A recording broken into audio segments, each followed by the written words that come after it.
Welcome to ESPN College Football Primetime, presented by Ram Trucks. We've got some weekday Conference USA football from the University of Delaware, home of the Fightin' Blue Hens, who this season have made the transition to bump up from FCS to FBS. They're faring pretty well, 3-3 at the midway point, hoping to keep that going with the Middle Tennessee Blue Raiders in town.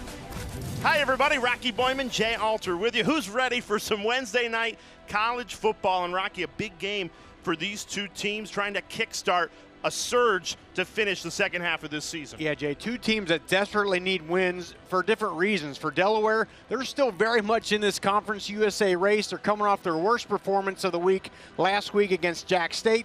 They're trying to get back on track. And for MTSU, their season's on the line. They're 1-5. They've lost 3 straight here, so they need a win just to get some good vibes back in that locker room. Now let's start with Delaware, the home team Blue Hens, and their quarterback, Nick Minicucci, who's been phenomenal, really been the lightning rod of this offense. Oh, man, this guy's fun to watch. If you like Baker Mayfield, there's a little Baker to his game, right? He can run it, he can throw it.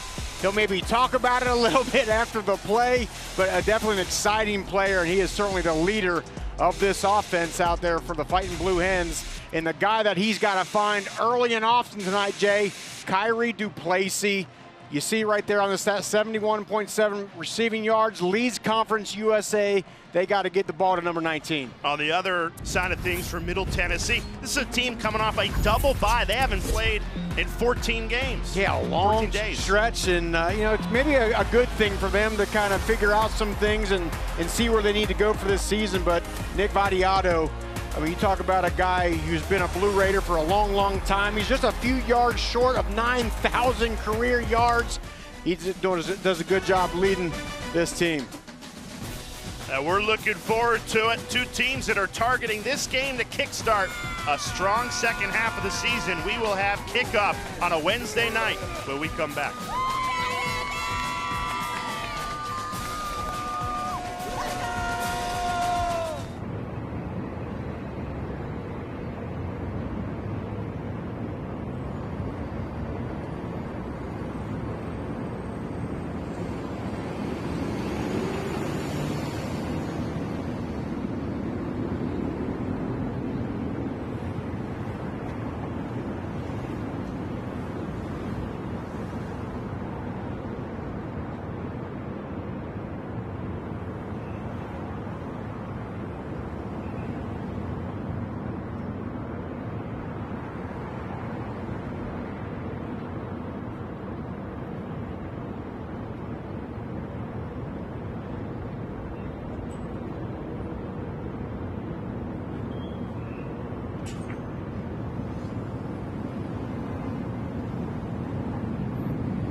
ESPN College Football Primetime is presented by Ram, official sponsor of the College Football Playoff. A beautiful night for football here at the University of Delaware. Wednesday night college football, all part of weekday Conference USA. You know, this is Newark, Delaware, not Newark, Delaware. That's right. The visiting team tonight, Middle Tennessee. Derek Mason in his second season as head coach, who was with Vandy for 7 seasons, so staying in the state of Tennessee. Worked for us as an analyst for ESPN. Up in the booth a couple years ago, yeah. 2 years ago, and over on the home sideline, that's the Blue Hens head coach Ryan Carty in his 4th season taking over the Blue Hens, his alma mater. Look at that, 20-4 record at home. Now, 3 of those seasons playing at the level below FCS, making the transition this season, the newest team in FBS football, and they made the transition well so far, 3-3 at the midway point. There's Carty, who helped Delaware win a national championship as quarterback, but he was the backup quarterback for the Blue Hens. Everybody should know that the starting quarterback was Joe Flacco, and Flacco's still playing in the National Football League, just got traded from the Browns to the Bengals, and he looked pretty good. You live in Cincinnati, Rocky. Yeah, I live in Cincy, do radio in Cincinnati, and it's not Joe Cool or it's not Joe Burr, it's Joe Calm. That's his name. He's done a great job coming in and leading the Bengals. But when you think Delaware football, you think Joe Flacco. 100%. And Ryan Carty said that yesterday. He's a huge part of this program, stays so close to it. And those two teammates, one's still playing in the NFL and one's the head coach of the alma mater. Delaware won the toss, deferred, so it's MTSU ready to receive. And how about the black uniforms on a Wednesday night for Delaware? You're used to seeing the blue and yellow, iconic winged helmets. We'll tell you more on that later. Great story there about how they took it from Michigan, but we are underway. Weekday Conference USA. Middle Tennessee lets you go for a touchback, and we get our first look at this Blue Raiders offense.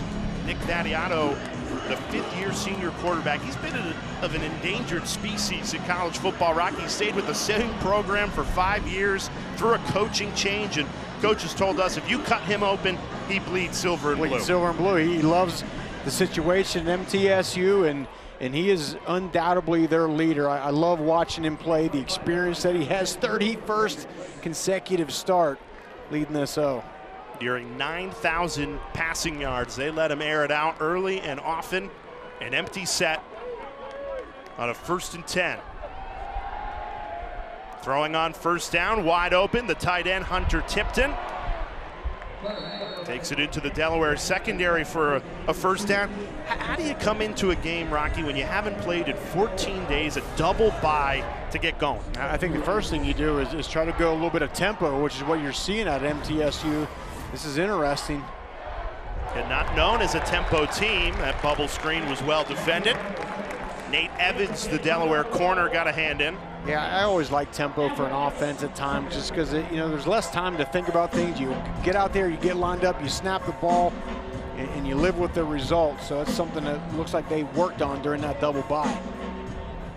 Yeah, one thing you worry about when you have those 2 weeks off, which is just very rare in college football, is rust, right? In the middle of the season to get 2 weeks without a game and then go on the road. A good run there on 2nd and down. Ja'Kale Middlebrook, redshirt sophomore running back. Let's take a look at Rocky's impact players tonight. Yeah, we got a bunch of good ones here tonight. And for MTSU, Cam Lacey, this dude can absolutely roll down the field. Fast wide receiver, big playmaker, and Gavin Mole, a linebacker. Just a different kind of a throwback player there. Does a good job leading this Fighting Blue Hens defense. You always pick a linebacker. 8 years of the NFL playing that position. But Mole is a good one, and his Delaware defense has a test here, trying to get MTSU off the field on a 3rd and 6. Vattiato throws, looking for Cox. He caught it. Did he get a foot down?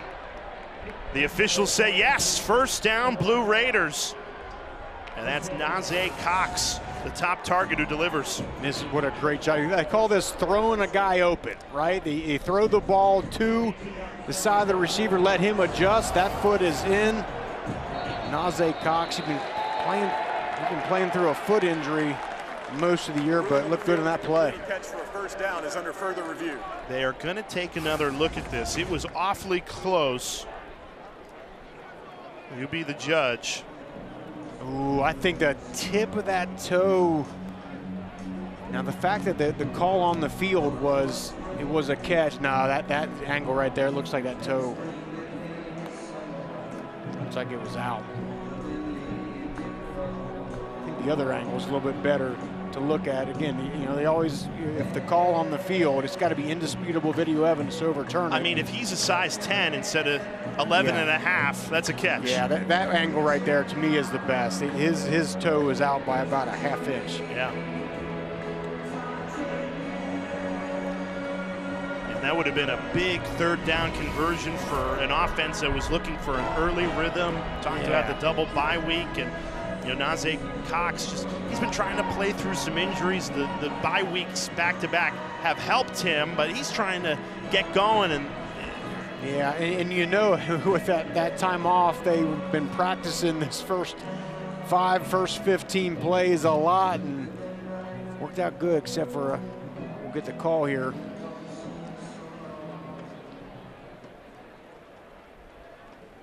After review, the receiver's right toe was out of bounds prior to making the catch. The result is 4th down, Middle Tennessee.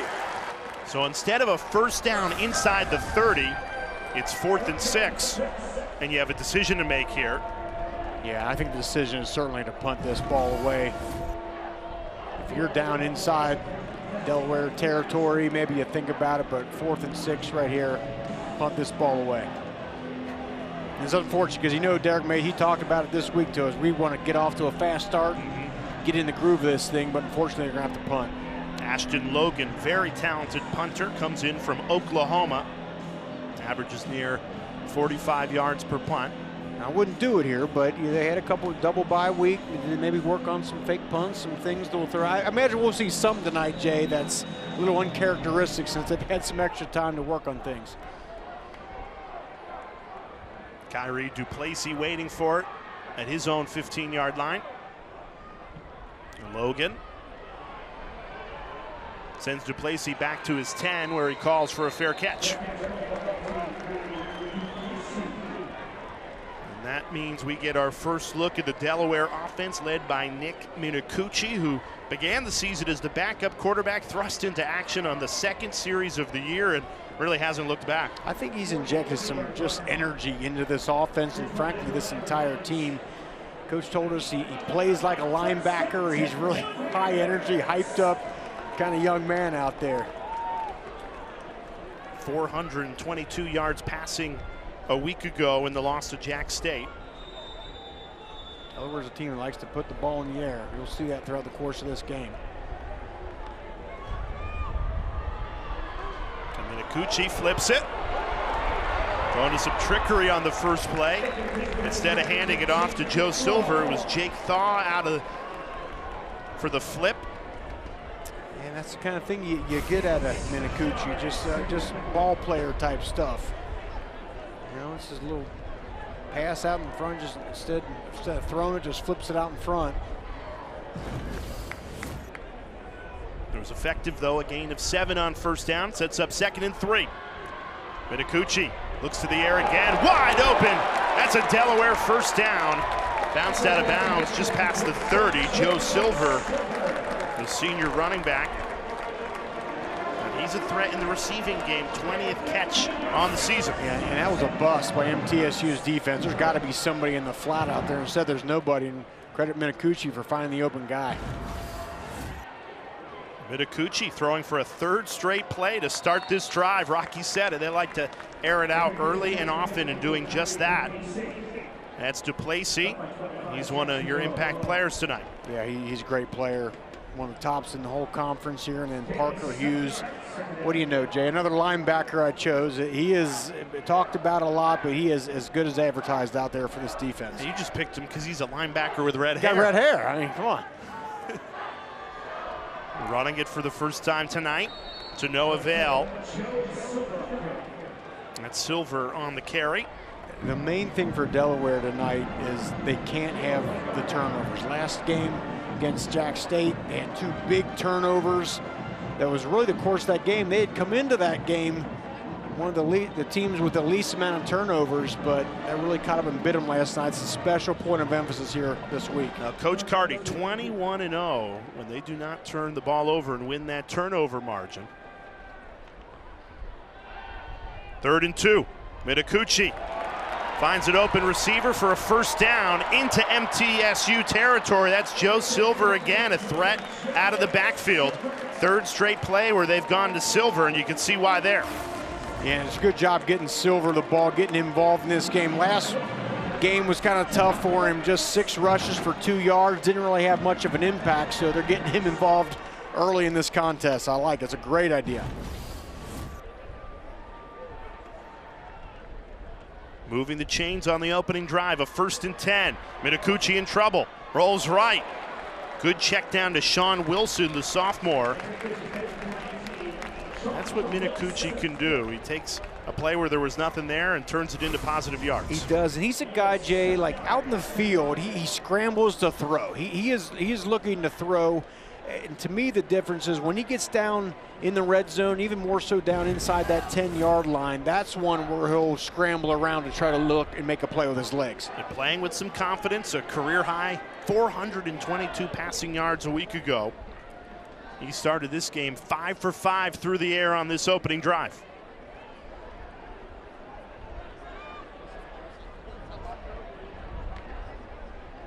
2nd and 3. They hand it off. Silver trying to push that pile. Anthony Bynum was first there for the Blue Raiders, but couldn't contain him, and that's a Delaware first down. Hard running by Silver. Fighting Blue Hens are rolling right now. Just the kind of start they wanted. Bring the H back across from Connor Widoff. Crack back. Getting Joe Silver involved. Rolling left. Mitakuchi on the run. It's completed.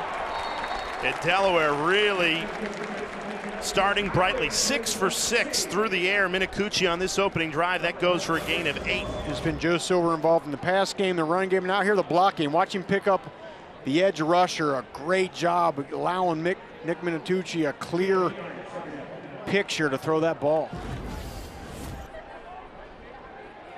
Mitakuchi does such a good job spreading the ball around. We've seen that on this opening drive. That time to the top target, Duplessis. There's been 3 games this season where he has hit 10 or more receivers. 2nd and 2. Mitakuchi to the air again. It's caught for another Delaware first down. Went right back to Duplessis to move the chains again. Mitakuchi is everything is advertised so far. He is carving up this defense, making good decisions. Looks like he's seeing the field really well right now. Not hesitating when he finds an open receiver.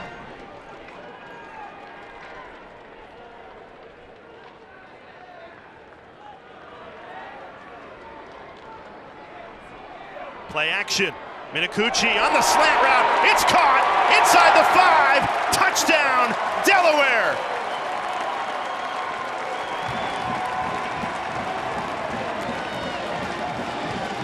Sean Wilson opens the scoring on a 22-yard strike, and Nick Mitakuchi, perfect through the air, 8 for 8, including the touchdown pass. And I love the route here. It's man coverage, so you tell the wide receiver, stair step that thing, come down inside.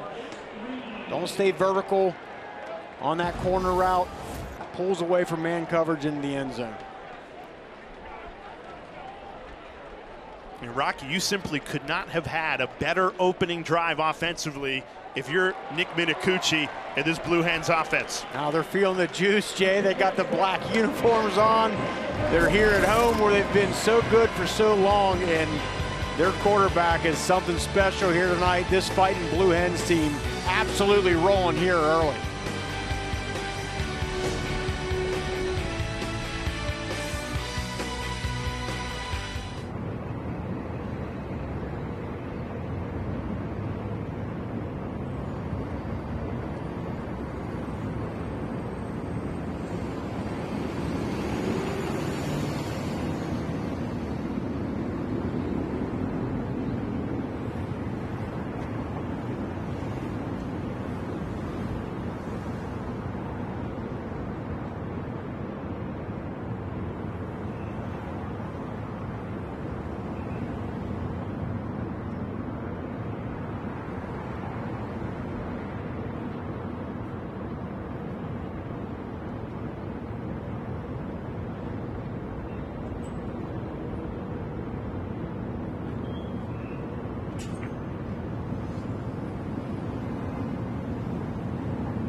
College football primetime presented by Ram Trucks. What a start on a Wednesday night for the home team, Delaware fighting Blue Hens. Yeah, awesome.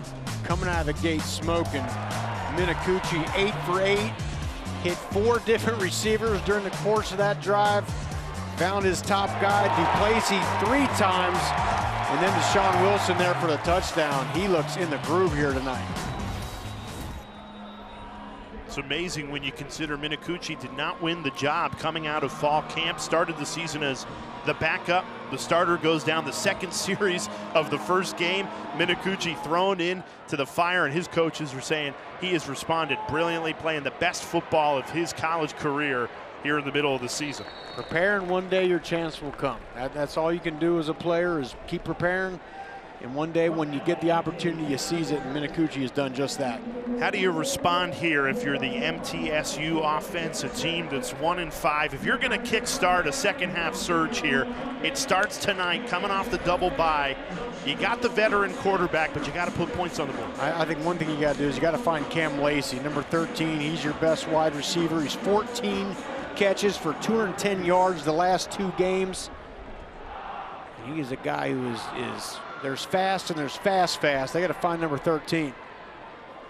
Vadiato looking to throw it on first down. It's caught over the middle, and they went to Lacey right on cue, Rocky.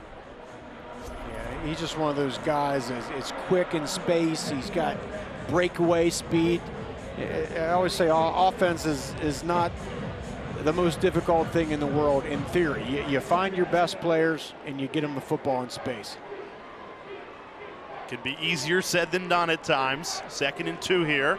Play action. Vadiato, that ball batted down at the line.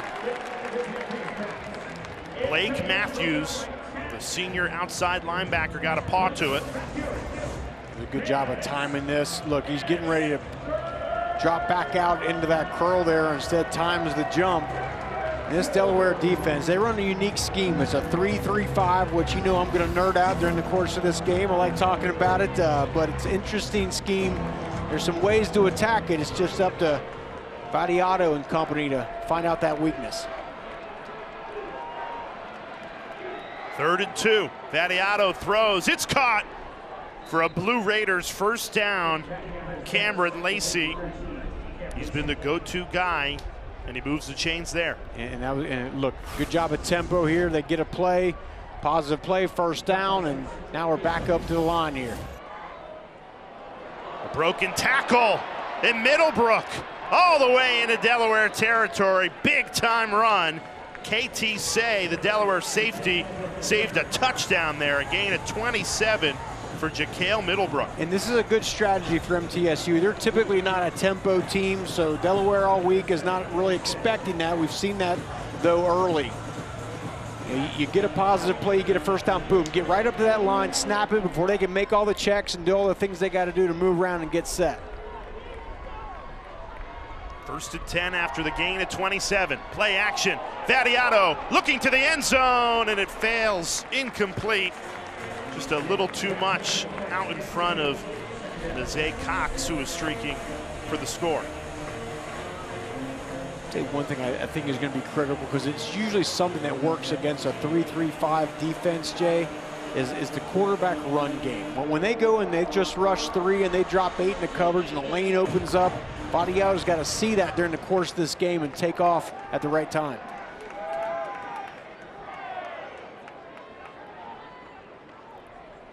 Play action again. Vadiato this time connects through the air. A.J. Jones' first catch of the night, and it's a Blue Raiders first down. There it is. You can see the strategy. Get a positive play, boom, up to the line, snap the ball.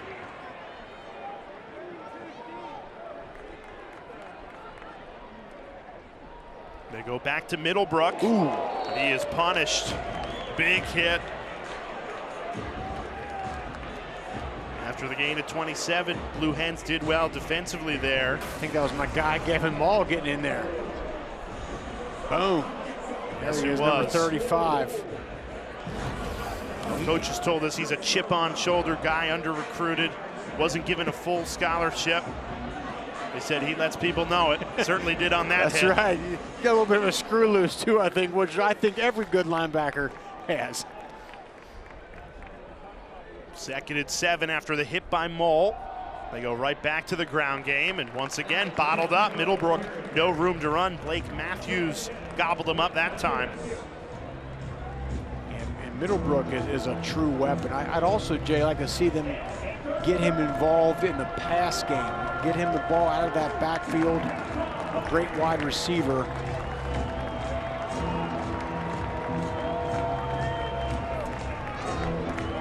Third and 5 with Middle Tennessee knocking on the door of the red zone. There's Lacey right there. That's the go-to guy.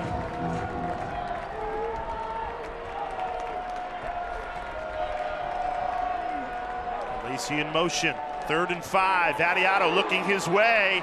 Pass is caught.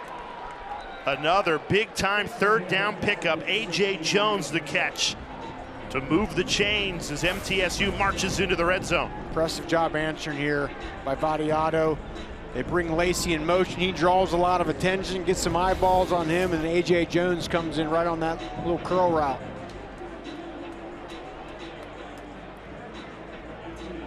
Good response after the Delaware touchdown. An MTSU offense who's been driving the ball, looking to punch it into the red zone where they have struggled a bit this season. Just 10 touchdowns on 18 trips. Middlebrook trying to bounce outside the numbers, and he's taken down. KT Say, the safety. Good read there. Yeah, KT Say is one of the linchpins of this scheme that they run back there. He's the green dot guy. He's making the calls. He's the one making the majority adjustments in this scheme in that safety position. Usually that's a linebacker who wears the green dot, but a safety for Delaware. Yeah, Manny Rojas, the DC's just told us, hey, he just liked the communication was better between him and KT, so they gave him the dot. Vattiato throws, finds the tight end, Tipton. He's upended short of the first down, but a third and manageable here from just outside the 5-yard line. And this is a good job, Jay, on this drive by Vattiato of just taking what the defense gives him. You know, he'll try a shot if it's there, but look, just little crossing routes, things in the flat, move that ball down the field. Derek Mason's offense 2 for 2 on third down on this drive. Can they convert again here on a 3rd and 2? 12th play of a long MTSU drive. Trying to cash in. Vattiato floats one to the end zone. It's caught. Touchdown MTSU. Nazay Cox won the jump ball, and the Blue Raiders respond on an impressive 12-play touchdown drive. Cool as ice, man. Great job on that drive, moving the ball down the field. And when you got a wide receiver who's 6'3", 200, you put the ball up where only he can get it and just say, go make a play, young man. That was Cox on Cox. Nazay Cox, the wide receiver, going against Kayshawn Cox Jr. in the end zone, and Nazay beat him to the ball. And you like seeing Nazay Cox come down with that thing, as you described earlier, Jay. He's had a foot injury, he's been battling through, and a fantastic player. So I like to see him come out and have a big play.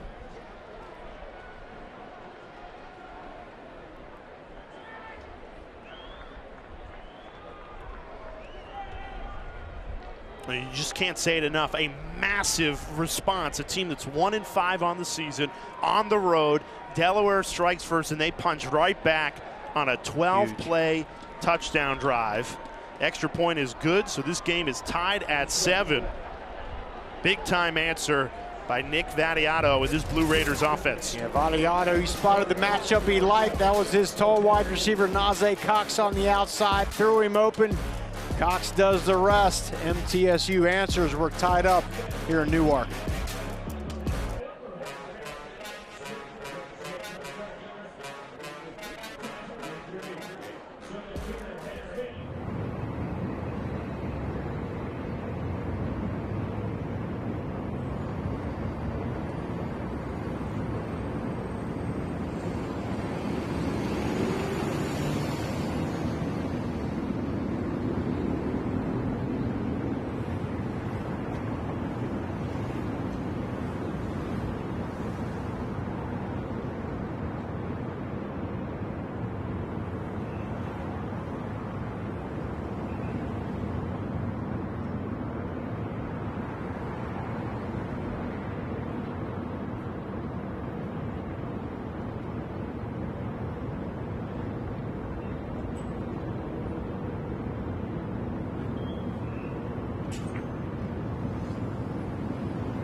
drive from MTSU to tie it at 7 on the road weekday.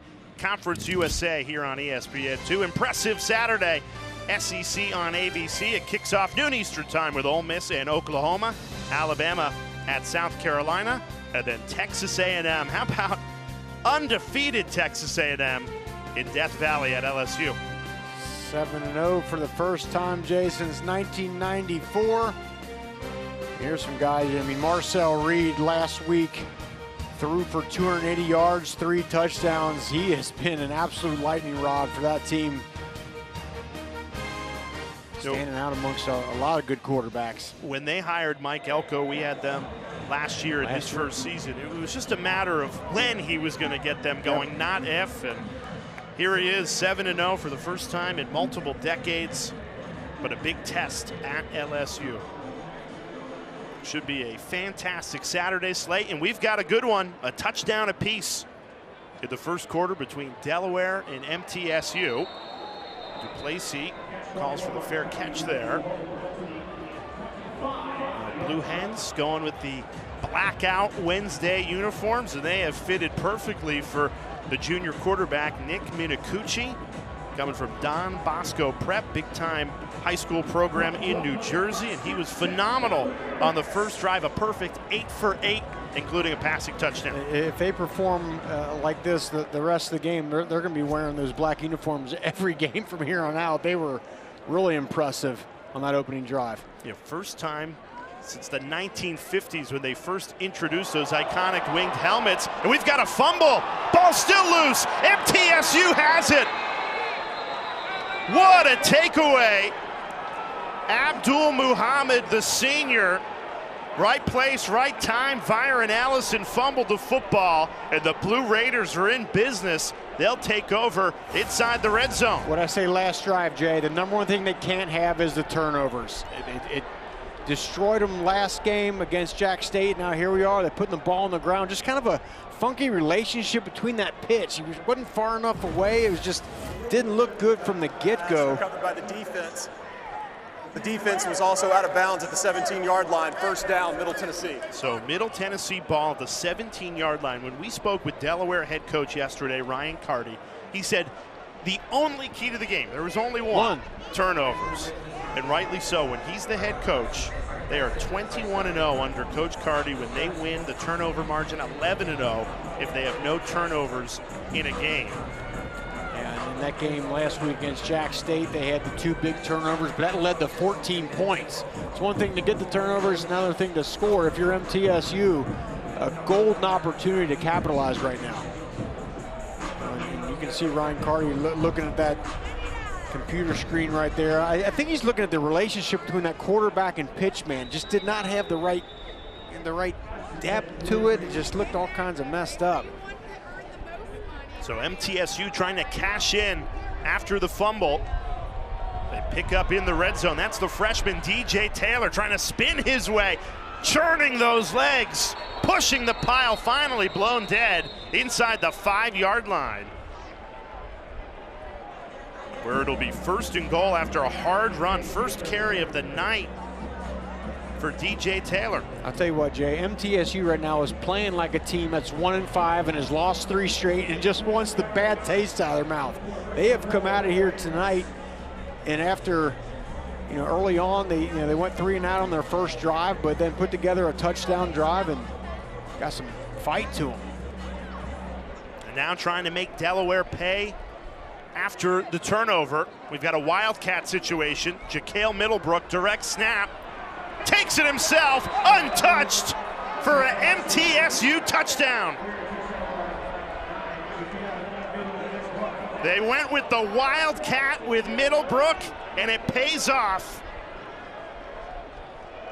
They cash in on the Delaware turnover, just 2 plays, and the Blue Raiders take the lead on the road. And we talked about the double bye, some extra time to work on some things, add a couple wrinkles, and here we go down inside the 10-yard line, going with the Wildcat formation, getting the ball to Middlebrook.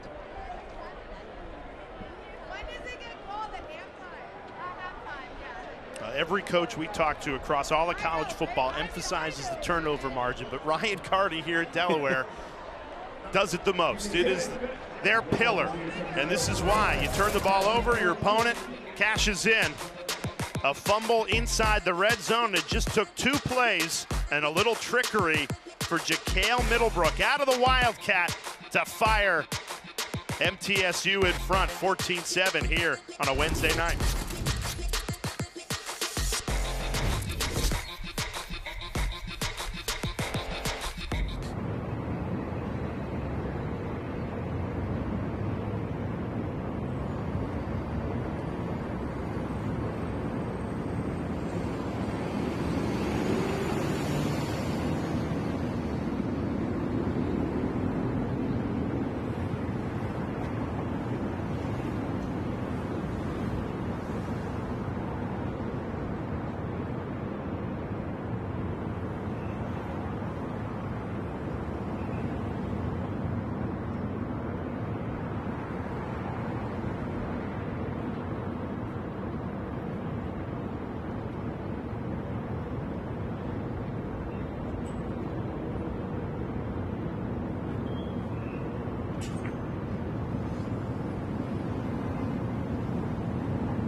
Middle Tennessee with 14 unanswered on the road here at Delaware.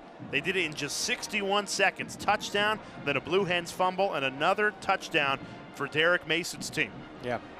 Again, one thing to get a takeaway, it's another thing to get a touchdown off that takeaway.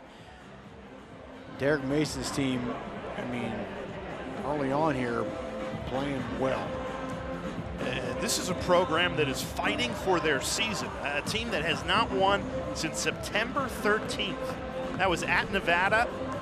Then losses to Marshall, at Kennesaw State, Missouri State, and then 14 days off, a rare double bye week. And now you go on the road to a Delaware program that playing pretty well this season. In their first year, jumping up from FCS to FBS.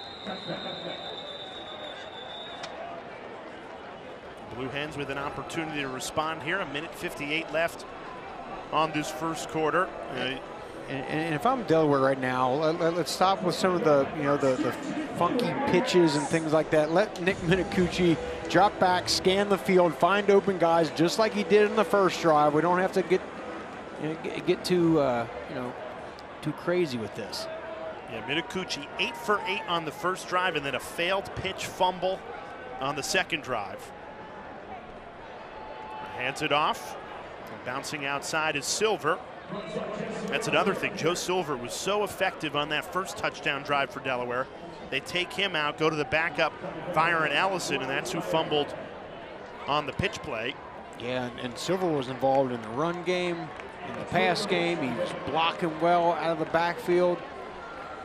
Yeah, if I'm this team here, I want to keep the guys that are making hay for me, keep them out on the field. Minicucci in trouble.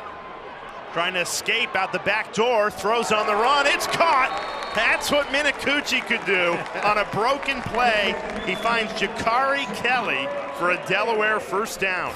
I told you he had a little Baker Mayfield to his game. I just looked around, that's not there, break a tackle, go backwards, going away from his throwing arm, finding the pass.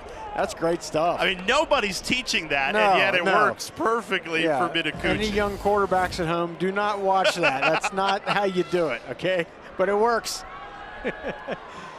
Minicucci dialing up a deep shot. Tons of contact, and no flag. Now, you thought there would have to be a flag with all the contact there, either one way or the other. Donovan Lewis tangled up with Jackson Lowe. The Boo Birds are out for the Blue Hens faithful. Now the official's going to say their feet got tangled up. He's taking another look to see if there was some extra contact there.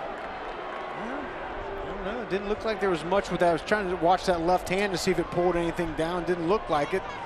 And I think it's a good call because his eyes are back looking for the ball, so he's showing the official he's trying to make a play on the ball. That's why the flag didn't come. I think Lewis felt contact and went down kind of easily.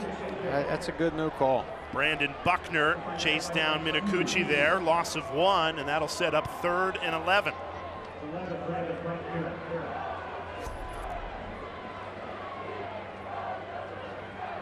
You don't have to snap this ball, Rocky, because more time on the game clock than the first quarter clock here. If you want to take this 3rd and 11 to the second. Here's Duplessis right there. Go-to guy. Minicucci does take the snap. Final play of the first quarter. It's caught for a Delaware first down. Max Patterson, the transfer from Rutgers. A big gain of 24 to march into MTSU territory to finish the first quarter. We've got a good one. Weekday Conference USA on a Wednesday night. 21 points in the opening quarter. Hopefully the scoring continues. Right now, Delaware marching into enemy territory to start the second.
The momentum was with MTSU at the end of that first quarter, 14 unanswered until Delaware's quarterback Nick Minicucci delivers a huge throw on 3rd and 11 to finish the first. Yeah, and I love this concept. They call it a sail concept, Jay. You're going to get 3 levels of receivers. He's just going to find the open guy, and go ahead and pause it right there. So you got a guy deep. Got a guy deep right there, a guy shallow, or in the middle, and the guy shallow. He's just going to pick the one who's open, and it's that middle route that comes wide open, and it's up to Minicucci to find him, and he does just that. He's been excellent tonight. Only 1 incompletion that entire first quarter. And Delaware starts with the ball, trying to steal some of this momentum back after the Blue Raiders scored 14 points in just 61 seconds in the first quarter.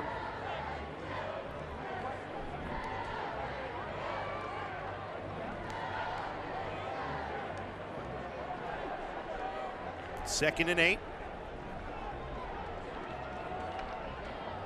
Minicucci looking to throw, gets it out quickly. Pass is caught, and that'll set up a 3rd and short after the catch by Kelly.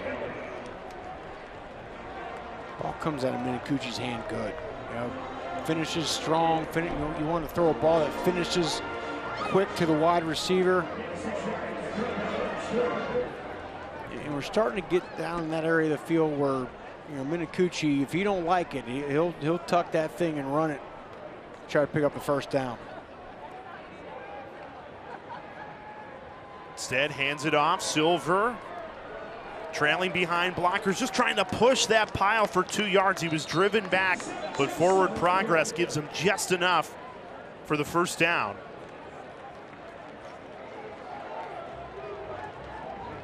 Needed to, got to, and now the official signal to move the chains. He didn't get any more than 2, that's for sure. That was right on the line. Bynum and Woods trying to bring Silver back, but got just enough. 1st and 10.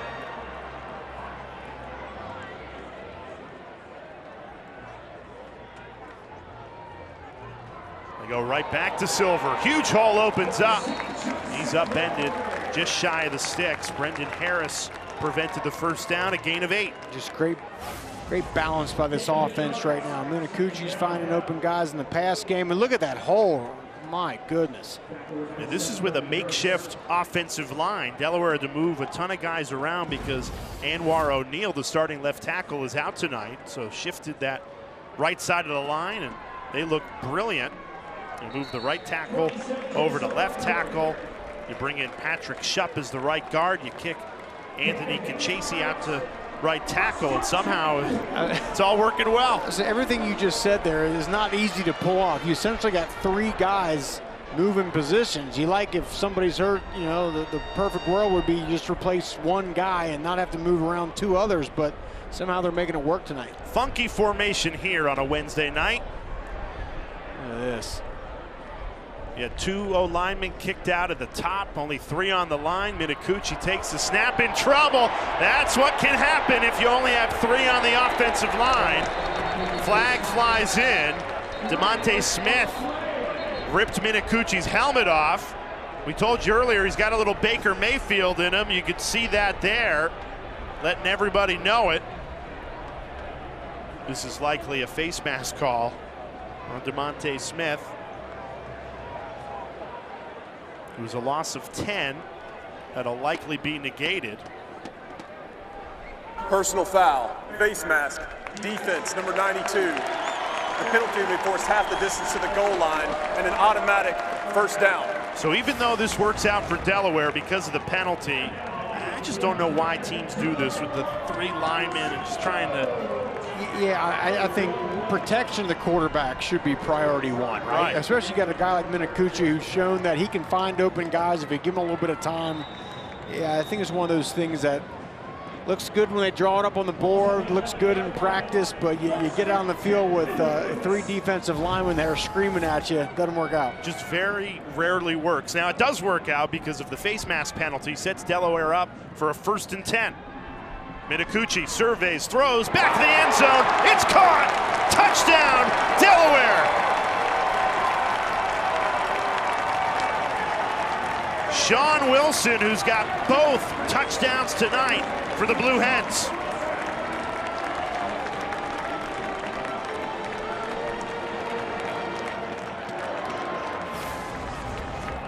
And Minicucci just throws an absolute dart here. As soon as he sees him, bang, rips it.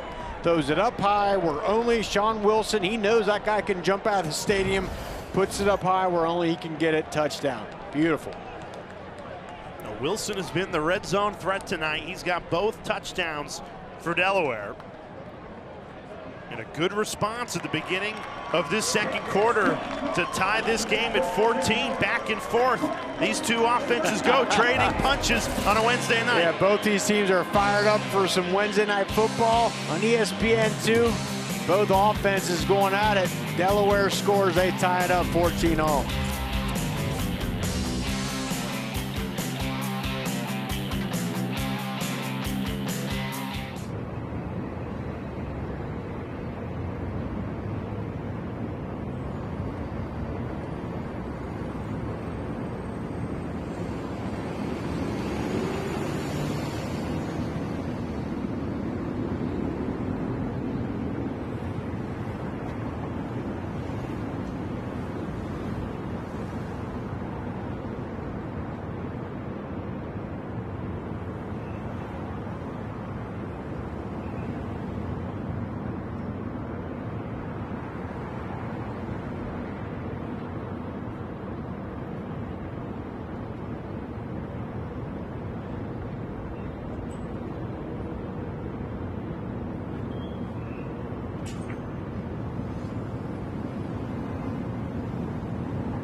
$14-all here, and I love this route concept here. Here's Sean Wilson, the Blue Hens wide receiver, but then watch what he does to the safety right there. Brendan Harris, he's going to stem that route, and then he's going to get him to flip his hips and then tuck right in behind him. There's the hip turn, and then boom, come right in behind him. Good ball placement by the quarterback who goes up and lets Sean Wilson go get it. Just love how a wide receiver is smart there. You don't just run right at that guy. You run to his right, get him to flip his hips, and then bend that thing back around. That was beautiful. How about Sean Wilson? He only has 4 career touchdowns, and they've come in 2 games. 2 games now with 2 touchdowns each. He's got both of the scores for the Blue Hens tonight. An errant kickoff will give favorable field position to MTSU looking to respond here. I don't know if there's a penalty I hate more in football than kicking the ball out of bounds. Why? Because it's the most inexcusable penalty. Keep Free the kick ball out in of this bounds. field. Kicking team. The ball be placed at the 35-yard line. First down, Middle Tennessee. And it's a huge advantage for the receiving team. They get the ball down to 35. Start the drive off the right way. Been a great quarterback battle tonight. Minicucci's got 2 passing touchdowns. Vattiato's got 1. First and 10 from the 35 after the penalty. Middlebrook in motion. Vattiato in trouble. Rolls left. Throws over the head of Middlebrook. It sets up 2nd and 10. Well defended by the Delaware defense. It was well defended, but that's a veteran move right there by the quarterback, Vattiato. He's trying to make a play, he's scanning around, but you got to know when a play's done. And he rolls out, instead of trying to force a ball in somewhere, just throws it out of bounds, live to fight another day. See if they can get something going here on 2nd down. Started games as a true freshman for the Blue Raiders. Now he's a 5th-year senior, went through a coaching staff getting fired and a new staff coming in.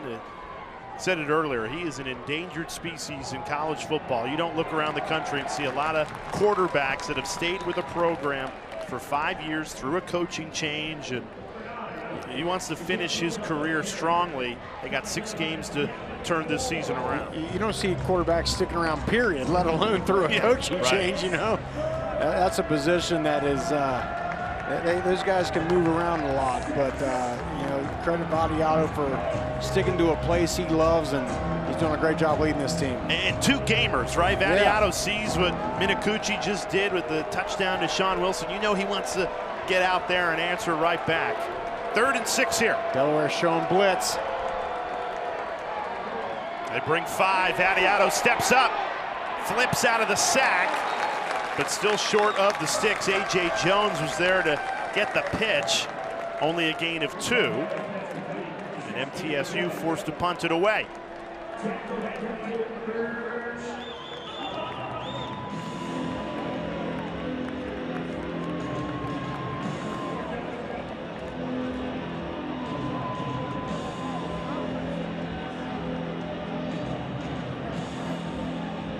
Tyree Duplessis awaiting the Ashton Logan punt.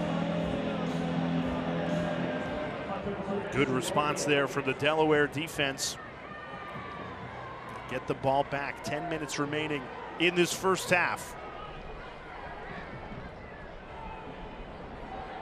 Logan got a lot on that one. Duplessis lets it over his head into the end zone for a touchback.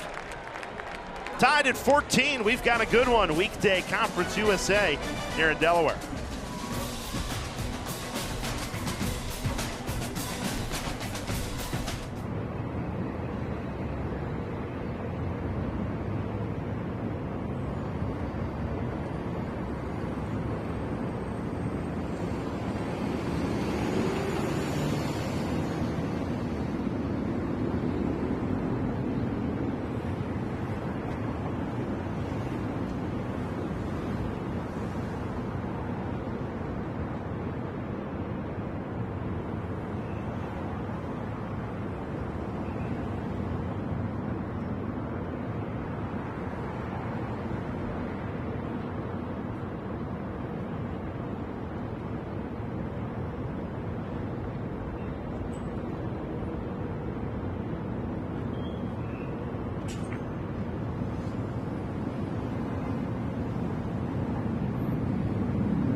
We've got a good one here, tied at 14 between MTSU and Delaware. The Blue Hens of Delaware, of course, known for their iconic winged helmets, which goes back to Fritz Chrysler, 1938, when he began them at Michigan, the maize and blue. And then David Nelson, he plays for Chrysler at Michigan.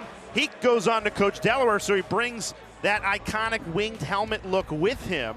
And Delaware has had the blue and gold look since the 1950s. They've produced some Hall of Fame quarterbacks, right? That's right, Joe Flacco's a Hall of Famer. You heard it here first. And then today, for the first time since the 1950s, they go, okay, no more blue and gold. We're going black on a Wednesday night, the alternate uniform. There's nothing that'll hype up your team more than some alternate uniforms, and I think they look slick. Absolutely slick with the all black. You still get the wing look, which is iconic. Yeah, you don't want to break away from tradition totally, so you keep that winged look, which is, you said it, just synonymous with Michigan and Delaware, and makes sense, right? Chrysler gets it going, and then one of his players takes over at Delaware and goes, hey, I really like playing in those maize and gold winged helmets. And Delaware, you think of Delaware, I think you think of the blue and yellow winged helmets and Joe Flacco. Joe Flacco, yeah, that's it. Two very, very big parts of this program. Right now, Nick Minicucci doing a nice job quarterbacking this Delaware offense. Only one incompletion tonight, 12 of 13 and 2 passing touchdowns. 2nd and 9, looking to the air here. Throws, that one got away from him.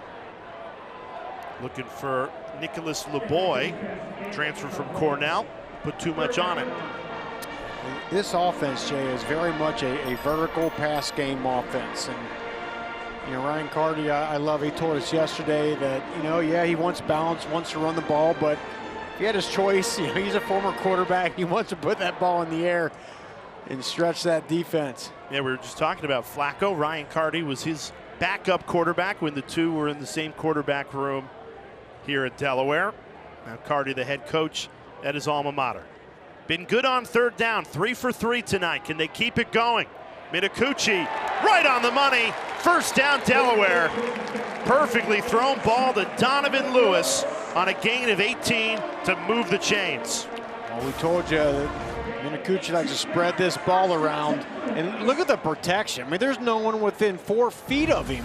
He's able to survey the field and throw a strike. Minicucci in trouble, throws on the run right as he got hit in the backfield there, but he avoids the sack. DeMonte Smith was bearing down on him. Those two have history. On the previous drive, Smith got a ton of Minicucci's face mask ripped off the helmet. Minicucci told him about it. That's it. DeMonte Smith, though, he's quite a player for MTSU. He's got a couple sacks, tackles for loss. He got an interception from that D-line position. He played 8 years in the NFL. Who's the one quarterback that was constantly talking at the defense throughout the game? I'll let you know right here after this play. It gives you some time to think about it. I already know the answer. Okay. I just want to set this up. Phillip Rivers. Okay. God, he never shut up. Just talk. That is tremendous. But look, if he can back it up. He backed it up, exactly. You hated it because he was so dang good. We've seen Minicucci be active tonight when it comes to letting the defense know it. He's got a 3rd and 4 here. 4 for 4 on 3rd down tonight, making 5 for 5. Minicucci's been money on 3rd down, picks out the tight end, Elijah Sessoms that time, to keep the drive alive again. There's no more important down to be good when you're a quarterback in 3rd down. That's 5 for 5, as you just mentioned. And again, for a guy that started off this season not being the starter, was thrust in the role, he just gets better every week. Yeah, coach is telling us his processing just much improved. Another quick decision there. Sean Wilson, who's got the 2 touchdowns tonight for Delaware, bounced out of bounds after a gain of 8. This Delaware offense in a really good rhythm. Yeah, they absolutely are. And there is something, too, to having so many capable wide receivers. As a quarterback, yeah, do you want to look the way of Kyrie Duplessis a lot? Of course, but you know, you also want to go through your progressions and have confidence that any one of those guys in that read can come up with the ball. Mitakuchi flushed out to his right. Just throws that ball away. There's a flag down in the secondary.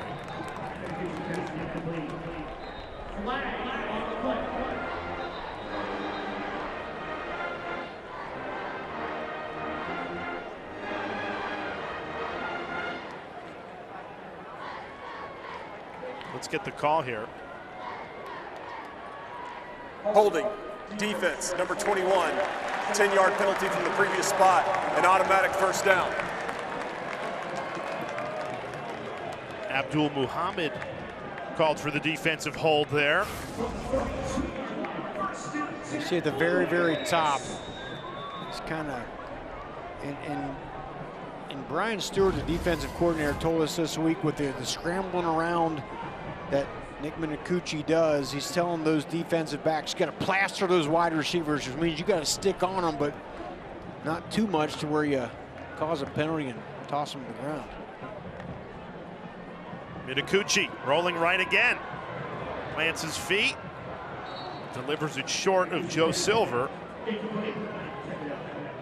Zayon Simpson-Smith, the redshirt freshman out of Nashville, defensive tackle, getting in the face of Mitakuchi there.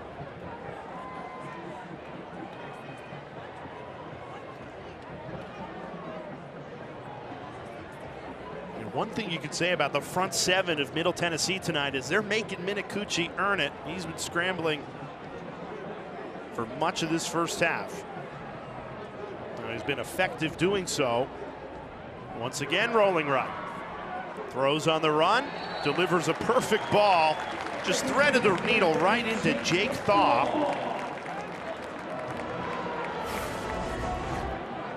Yeah, been really good tonight rolling to his right. And when you roll out, you get a cleaner picture there. You can kind of, you're shutting off half the field, but you're able to clean up that picture and get away from that rush. An injured Blue Raider over on the MTSU sideline. That's Kalen Woods, the safety.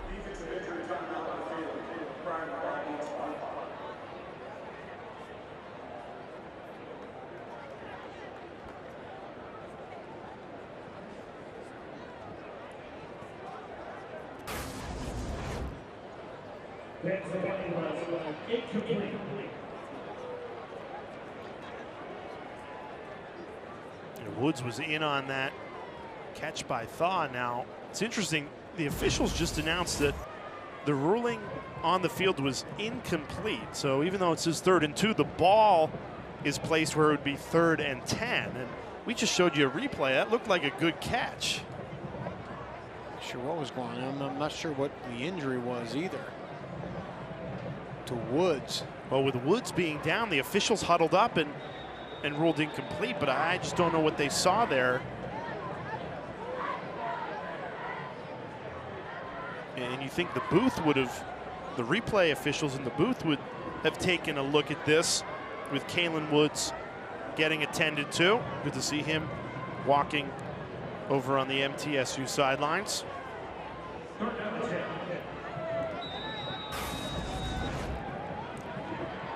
Just getting another look at it here. So Jake Thaw. Oh, it did. It bounced out and then bobbled right into his chest. Great catch there. Yeah. Well, great catch by the officials, not a great catch by Thaw, as another pass falls incomplete.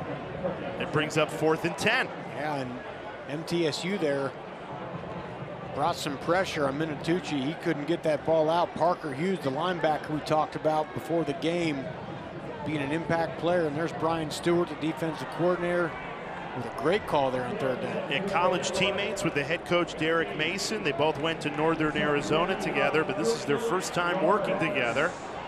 And his defense held Delaware for now a 49-yard field goal attempt. This is Nate Reed. Drills it from 49. A season high for the senior Nate Reed to fire the Blue Hens back in front. Big time kick. And that was a drive that started off great, then it kind of went the wrong way, but the field goal kicker doinks it in from 49. Those are the kind of bounces you need when you want to get back in this Conference USA race. 17-14 ends.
Well, your NFL Sunday starts with the Countdown Crew, 10 a.m. Eastern. They'll tell you everything you need to know leading right up to kickoff. And then Monday night, fantastic matchup between the Commanders and the Chiefs. ABC, ESPN, ESPN Deportes, and the all-new ESPN app. Peyton and Eli have you covered on the Manning Cast on ESPN2. Patrick Mahomes starting to look like Patrick Mahomes in the last 5 games. They're dead, the Chiefs. The dynasty has passed.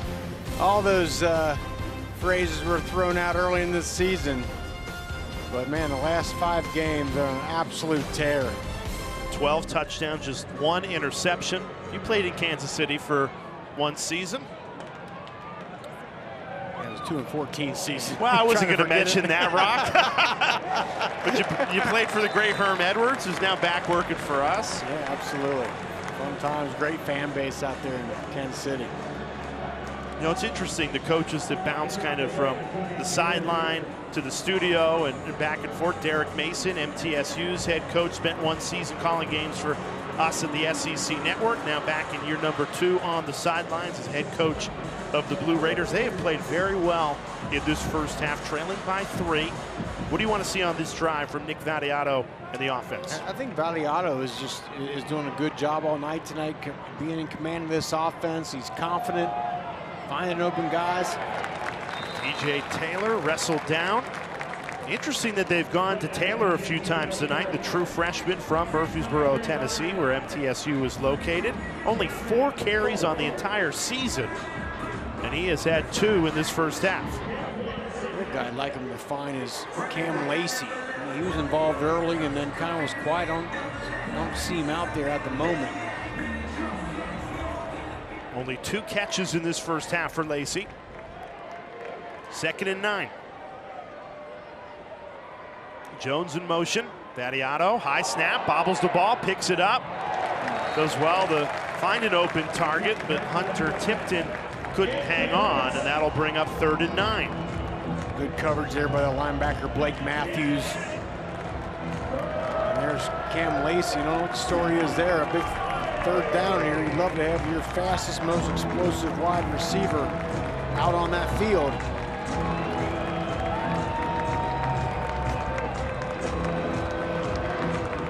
Now you do have Najee Cox, who had the touchdown earlier. He's down at the bottom of your screen. Right there. It's in press coverage. 3rd and 9. Vattiato steps up. Under pressure. Going to try and pick it up with his feet, and he's ankle tackled. Gavin Mole, the star sophomore linebacker. Brings up 4th down. That would have been a 1st down had not for Mole's heroic effort here. And you see Mole's in a spy technique. He is just coming up, watching Vattiato. Just a great job of tracking him, and you can see Vattiato in some serious pain as he landed on that right leg, kind of awkwardly. Ankle tackled, and Vattiato, I don't think saw him coming. No. Forces MTSU to punt it away. Back-to-back possessions that have resulted in a punt. And a flag down, play clock at 0.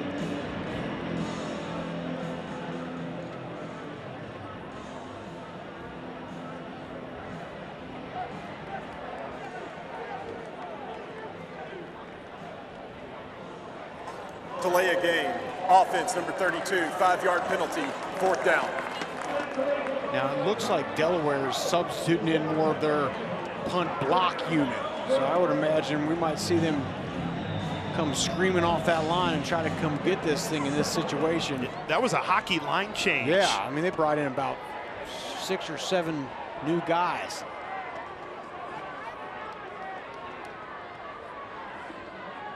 Logan gets it away cleanly. There's another flag down at the line of scrimmage. Duplessis calls for the fair catch, and let's hear what this penalty's all about.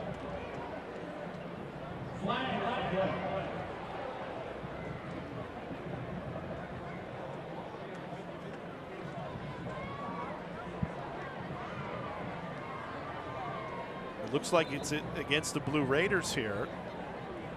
Illegal formation. Picking team, more than 4 players in the backfield at the snap. 5-yard penalty, remains 4th down.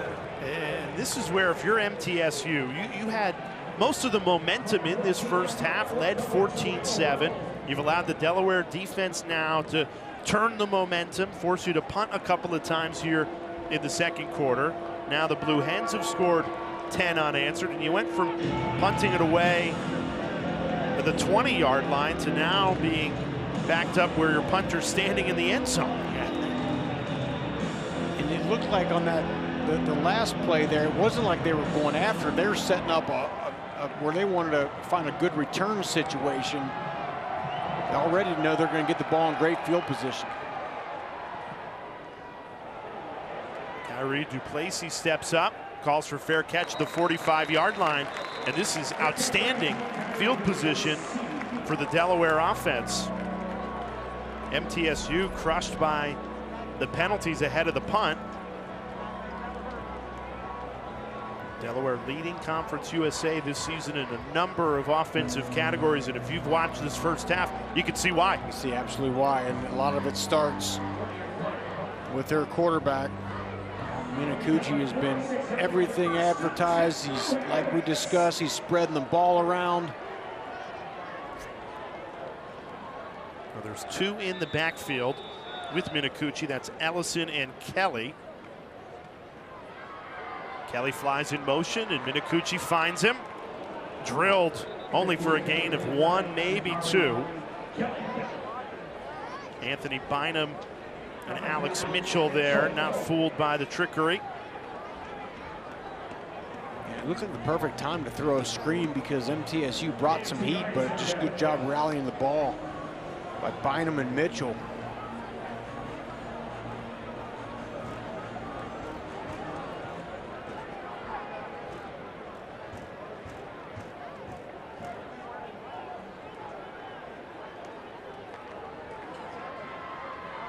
2nd and 8. Delaware goes to the ground with Silver.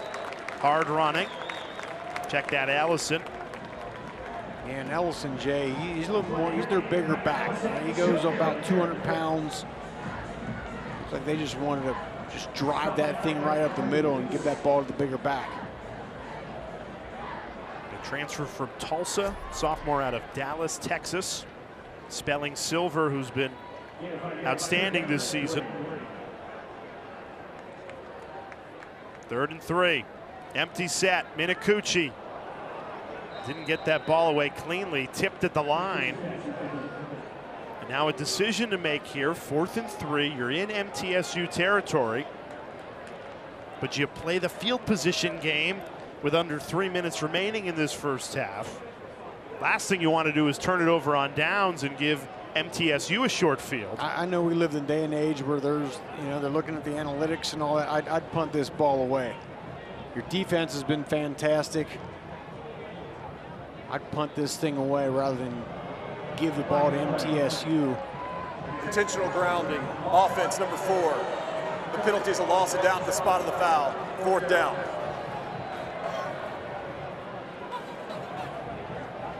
The replay like that.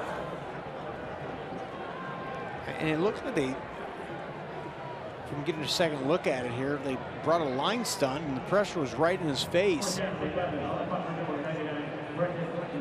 I thought the ball was tipped. No, just an errant throw. Yeah. And you watch where it landed and think it's got to be tipped. Yeah, that one just got away from Minicucci. Came out of his hand funny. It's now definitely you the have ball. to punt with it being 4th and 11 instead of 4th and 3. Yeah, the flags tonight on special teams in this second quarter have gotten out of hand. Ball start. Offense, number 36. 5-yard penalty. 4th down. Head coach Ryan Carty's been, can't believe it.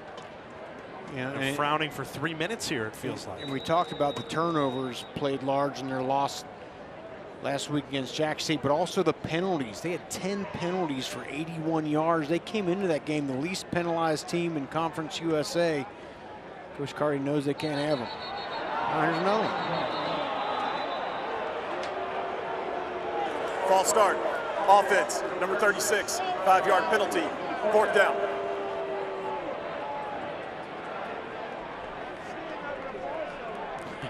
Coach Carty says, what are we doing?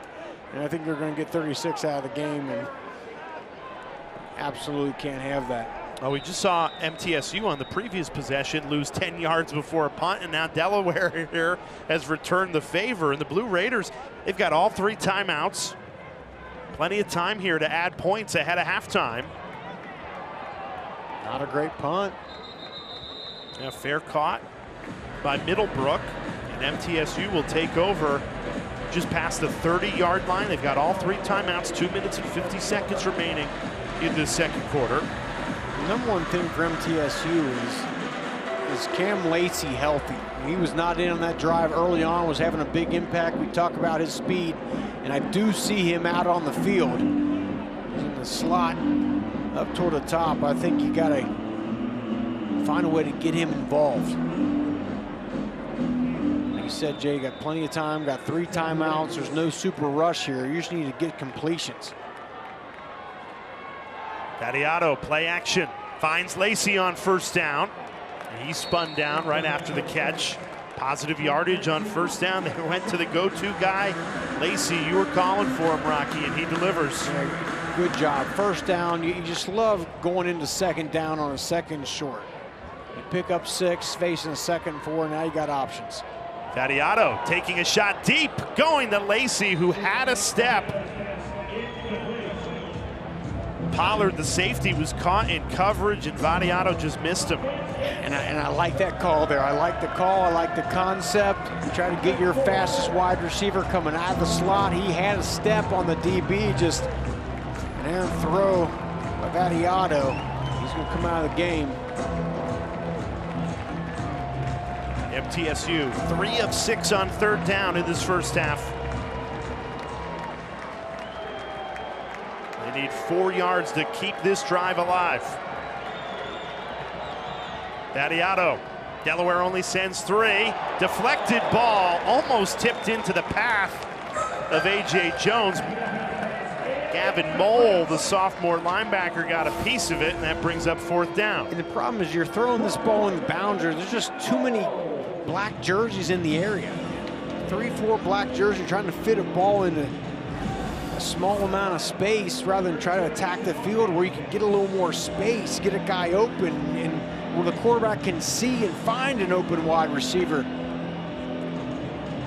Feels like a big missed opportunity for MTSU.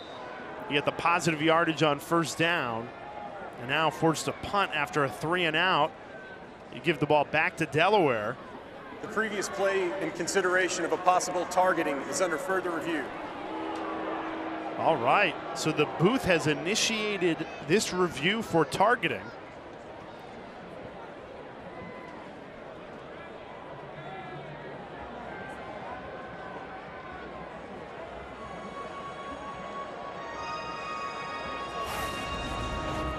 Let's take a look together. So this is away from the ball, in front of where it was tipped.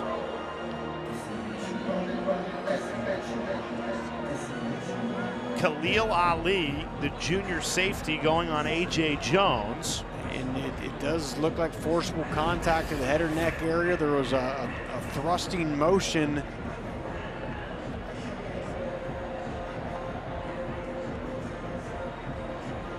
And again, the booth is initiating this review. So there's something that they saw that they buzzed down and said, we want to take a closer look. That's what we're looking at right there.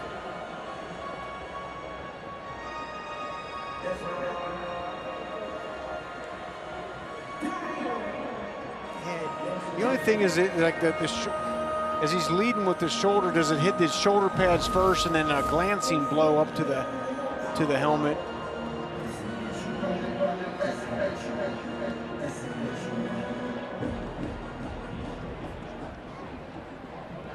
After review, the ruling on the field of no targeting is upheld.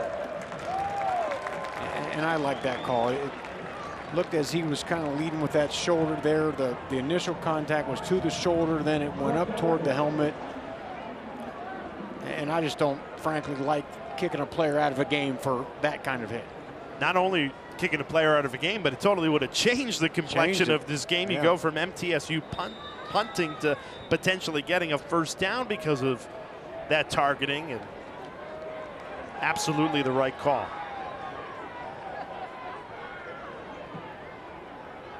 Duplessis calls for the fair catch, and now Delaware an opportunity to run a little 2-minute drill. They've got the 2-minute timeout and 3 timeouts. 2:13 remaining to add to their 3-point advantage. Certainly plenty of time to work with here. 3 timeouts, 2-minute timeout. And Minicucci has been impressive tonight. First half already 170 yards. The first drive, you recall, Jay, was 8 for 8.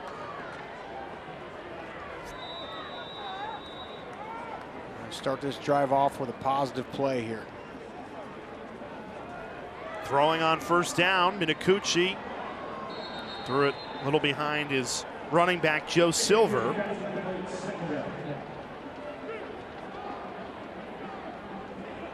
But this was an offensive explosion at the beginning of this 1st half, and now the defenses have grown into the game, made some adjustments, and have taken over on both sides. And that's part of the game. As the game goes on, you look for the adjustments, things you can do better, and you're right, both these defenses have really settled in. Minicucci to the air again, high throw, and it's hauled in well. Duplessis brings up 3rd and short as we go to the 2-minute timeout. So Delaware looking to add to this 3-point lead. 3rd and 3, 2 minutes with all 3 timeouts when we come back.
Looking forward to it, Zubin, and we're having fun with some weekday CUSA. Rocky Boyman, Jay Alter with you. 3rd and 3 here. A free play. Middle Tennessee jumped. Minicucci tosses up a jump ball, and it's caught. What a catch on a free play. Minicucci just lofts a prayer, and his best wide receiver, Kyrie Duplessis, makes a great grab. Such a smart play there. He sees that he pulled the defender off. Offside. Defense Wow. number 11. That penalty is declined. First down, Delaware. And the acrobatics with the footwork, getting one down. And now you're in business. You go from a 3rd and 3 to now a first down in MTSU territory. The completed catch is under further review. I don't know why the booth would need to look at this. That was Looked pretty clear. Clear catch and a great one by Duplessis. Okay, goes up. Oh, He double caught it. You know what? good catch. Looked like he double caught it, but did he get that right foot down? That's the second time tonight I've said good catch, but I mean good catch by the officiating crew. And unfortunately, what could be a drop for Duplessis, everyone was looking at the footwork, Right, but the yeah. booth goes, he's bobbling As that he ball. double caught it.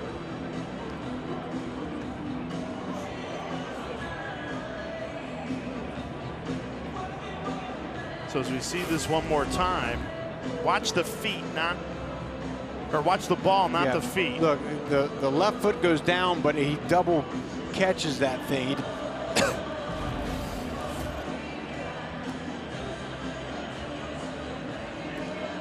Now here's the thing, it's still a first down for Delaware because of the offsides. So 3rd and 3, you get 5 yards because of the offsides. That was the free play that just would have put them in business for a bigger gain of 25.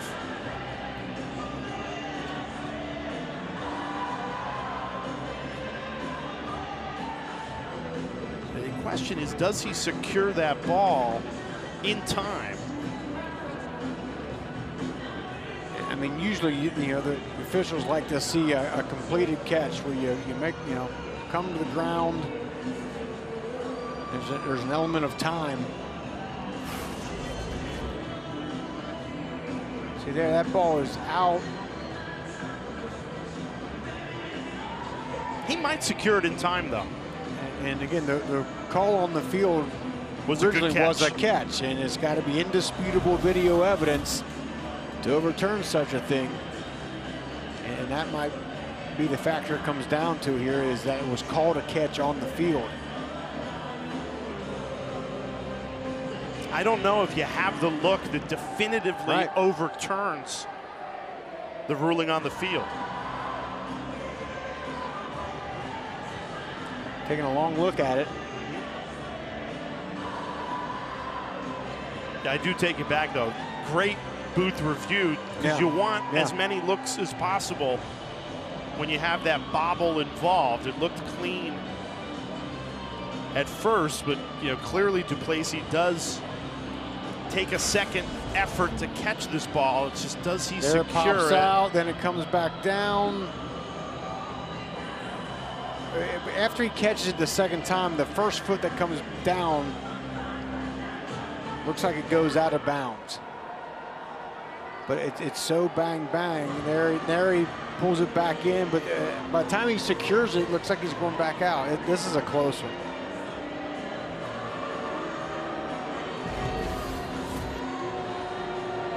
The home crowd getting a little impatient here. A lengthy review on a very difficult call. After review, the ruling on the field is upheld. First down, Delaware.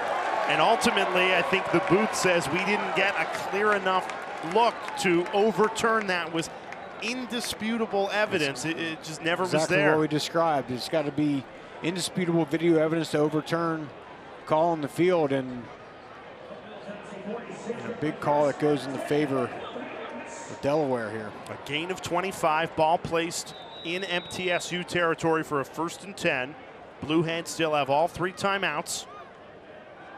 Minicucci throws, hit as he released it, And another diving catch. It'll be again, did the foot get down for Jake Thaw? And the officials say no. It was toward this near sideline. I thought that would have, yeah, clearly that right foot out. An incredible effort by Thaw. And Minatucci tossed that ball up and let his wide receiver run underneath it just a little too close to the sideline. Would have been a gain of 22, instead 2nd and 10. And every part of the field is open right now for Delaware with 3 timeouts. You just got to get a positive play here. Minatucci looking for Silver out of the backfield. He makes the catch.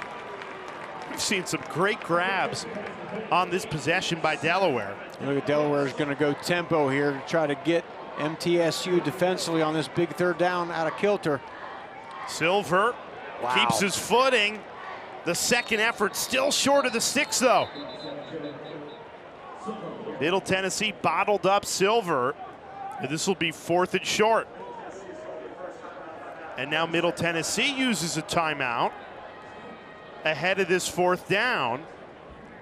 Blue Raiders are thinking, let's preserve some clock in case we can get this stop. What it allows is Delaware to put together a play. Yeah. I feel like if you're Delaware, you're definitely going for it, right? Home. Yeah, you're at home. You're in the black jerseys, man. I think you go for it here.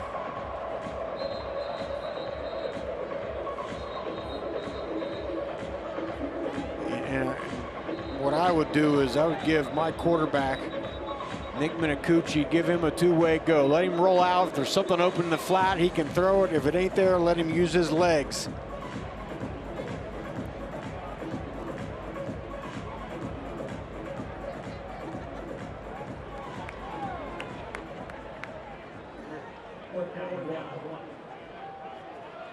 Minatucci, a lot of times tonight, Jay, we've seen him rolling out to his right.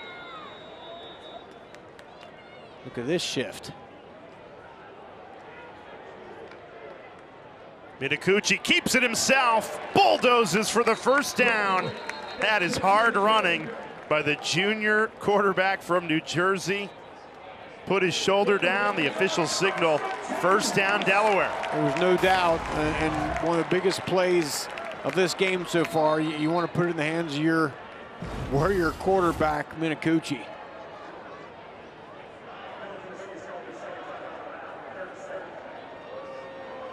Middle Tennessee has used another timeout here.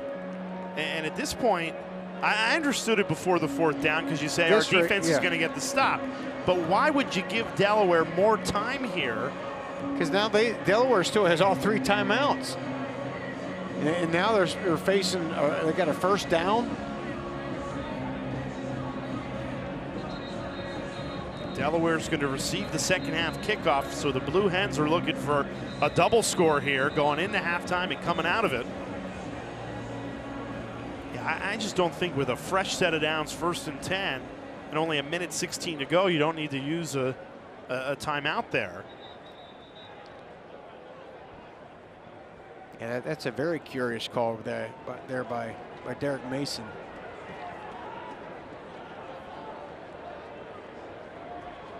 Because again, now if you're Delaware, every part of the field's open. You can still throw it in the middle of the field if it's open because you got all those timeouts. Play action. Minatucci dials up a deep shot. Tons of contact and flags fly in. And Donovan Lewis was taken down to the turf by D.R.A. McDonald. An easy call for the officiating crew to make. Delaware offense not afraid to put it in the air. Defense, number 2, 15-yard penalty, and an automatic 1st down.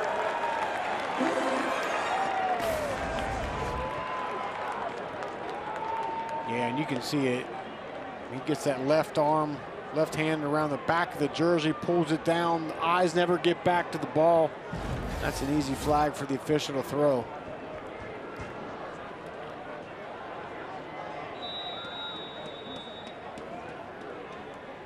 So 1st and 10 from the 21-yard line for Delaware. Direct snap to Silver running left. Going behind his blockers. Still on his feet inside the 5. Big time run by Joe Silver on a direct snap. Gain of 18. Great job by Silver. And look at the paces. He just lets those blockers get out in front of him, doesn't outrun his blockers. And it pays off there with that patience with a big run. Getting that ball inside the 5-yard line. Nothing worse than when a runner outruns his blockers. He waited just a little back, had some patience, so they can throw some good blocks. First and goal, Delaware with all 3 timeouts. So you're not forced into a passing situation, although Minicucci tosses it for a Blue Hens touchdown. Kyrie Duplessis.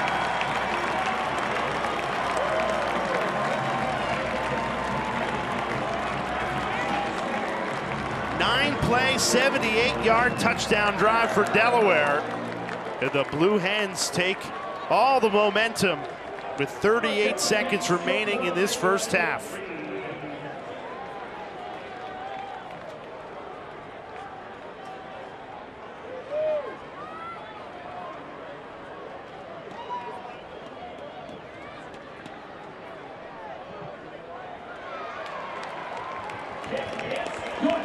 Great job there. I love the play call there, the direct snap to Joe Silver. Got the big chunk yardage. And then for the touchdown, you go to your go-to guy, Kyrie Duplessis, into the boundary, one-on-one situation.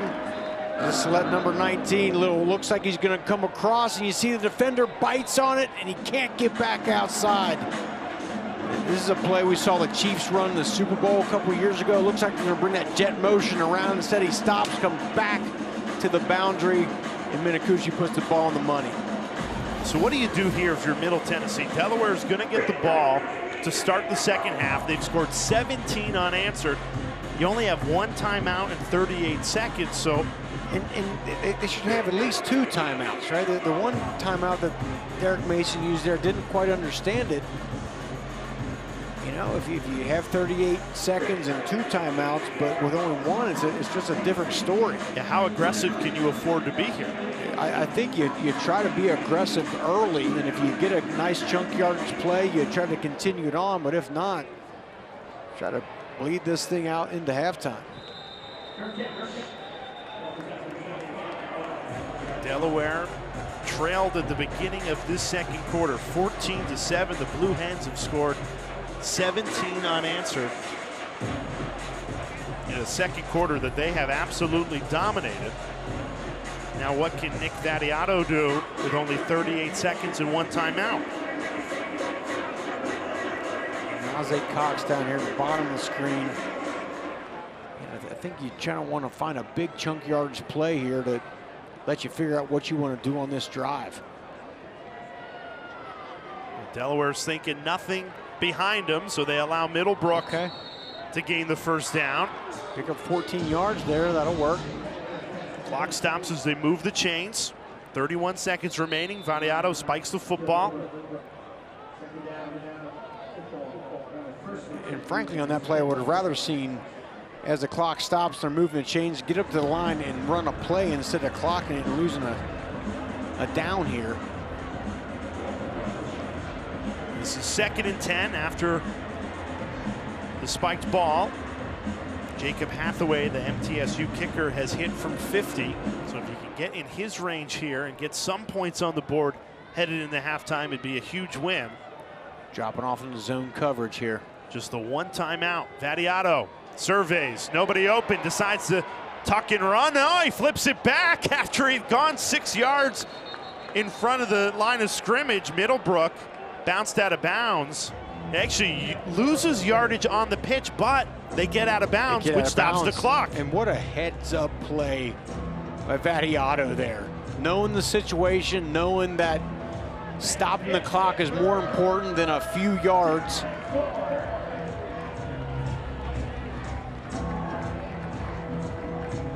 Third and 4, 19 seconds remaining, 1 timeout for Vattiato. I think you got to find Cam Lacey right there. 13 and white, been electric tonight. Vattiato surveys, steps up, throws over the middle, and it falls incomplete. So a 4th and 4 now. 13 seconds remaining in this first half. And now you're forced to punt here. No way you can go for it. Because in this situation, you'd be giving the ball back to Delaware with 3 timeouts inside the 45-yard line. You just want to boom this ball away, try to pin Delaware back and go into halftime.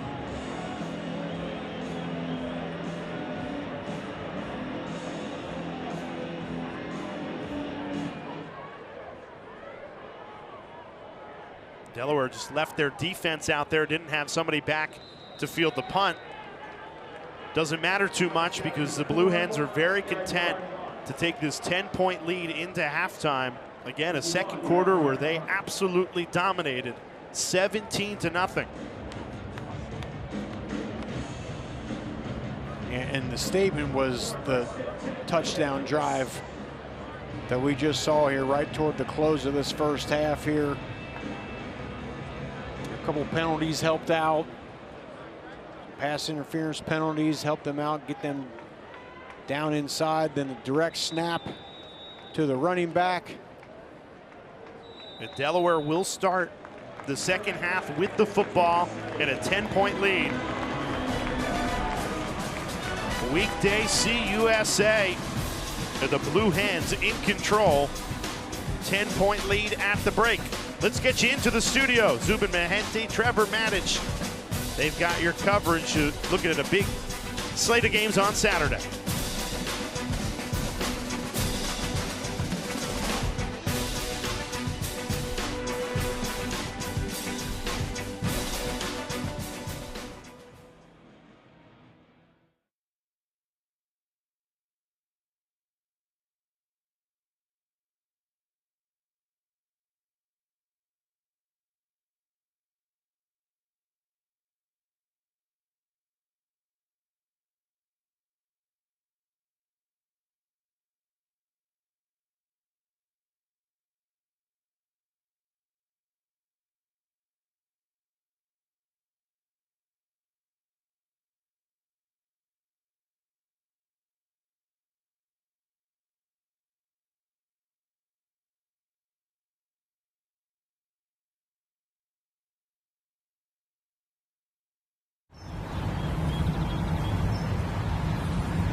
Welcome you back to ESPN College Football Primetime, presented by Ram Trucks. A good back-and-forth first half. Delaware stole the momentum right at the end of the second quarter, and as a result, the home team Blue Hens a 10-point lead at the break. Second half about to begin. Thanks for joining us. Rocky Boyman, Jay Alter with you. Two offenses that really were in rhythm at the beginning of this game, Rocky, and Delaware just kind of nosed in front, 10-point lead. Yeah, and both offenses came out playing like this is a game that we both got to be able to get here. And after going back and forth, Delaware scores, MTSU answers, and then Delaware has happened what they said they absolutely can't afford. That's a turnover. It plagued them last week, and MTSU turns it into 7 points, and they go up early 14-7. And then from there, you know, I thought Nick Minicucci thought he played well. That time gets the penalty and then does a good job finding Sean Wilson in the back of the end zone for the touchdown. And then there was a penalty here, extended the drive. And that's kind of how the first half ended up. And then the touchdown pass to Kyrie Duplessis put him up 10. Yeah, the penalties came at bad times for MTSU, and it resulted in those two Delaware touchdowns. The Blue Hens in their all-black uniforms tonight, going away from the blue and gold for the first time since the 1950s. A special Wednesday night game here at home. First year playing FBS football. Some weekday CUSA, and a 10-point lead with the ball to start this second half. There's a flag down right at the kick.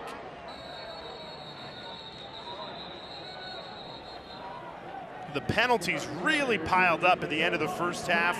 Very choppy final 4 minutes and change. You had multiple reviews, multiple penalties, which really takes the flow out for both of these teams. And then we start this second half with a whistle on the opening kickoff.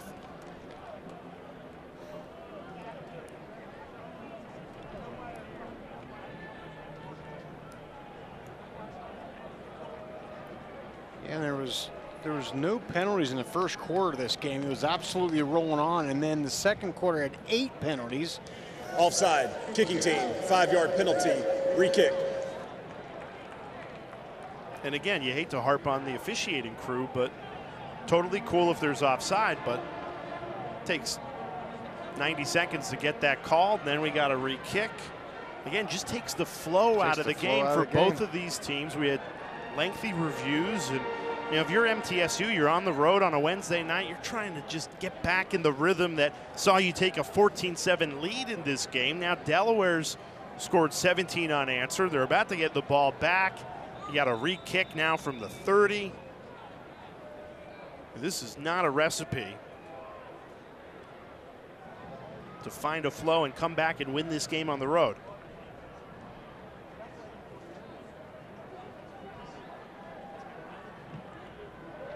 So squib kick. That's the second time tonight we've seen a squib go out of bounds on a kickoff.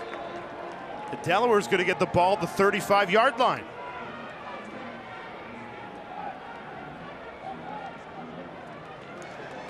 Free kick out of bounds, kicking team. The ball be placed at the 40-yard line. Right. First down, Delaware. They get the 40 because they lost the 5 yards on the penalty. Well, the good news for Delaware is their quarterback is in rhythm right now. 214 passing yards. Nick Minicucci, the junior at a Don Bosco Prep Power program in New Jersey, 3 passing touchdowns as well, Rocky. Yeah, 249 total yards in that first half. They were certainly in the groove, looking to start this second half off the same way. Blown up in the backfield that time. Minicucci, no room to run after he pulled it out. Loss of 2. Shakai Woods shot in there for the tackle for loss. And here's the funny thing about Delaware offensively. They're telling us yesterday, we got to establish the run. We want to be more balanced. And then the game's played, and they just let Minicucci do his thing. 3 passing touchdowns. He's now had 7 straight games with 200 yards passing or more. Head coach Ryan Carter is a former quarterback. He went in doubt, put the ball down the field. Right on cue, they go to the air. Pass is caught. Sean Wilson, who scored 2 touchdowns in that first half, wrapped up shy of the sticks, but it's a 3rd and short for Delaware. It was was a big first half for Sean Wilson. Thought he did a good job getting open. That's one of the most important things for a receiver. Quarterback won't throw the ball your way. As you create some separation, show that you're open, that ball will get to you. 3rd and 3. MTSU desperate for a stop. They hand it off to Silver, trying to find the edge. Bounced out of bounds, well short of the line to gain. Christopher Noble, the true freshman safety, excellent job making sure Silver never could turn that corner. And I think you punt this ball away. It looks like they are going to do just that.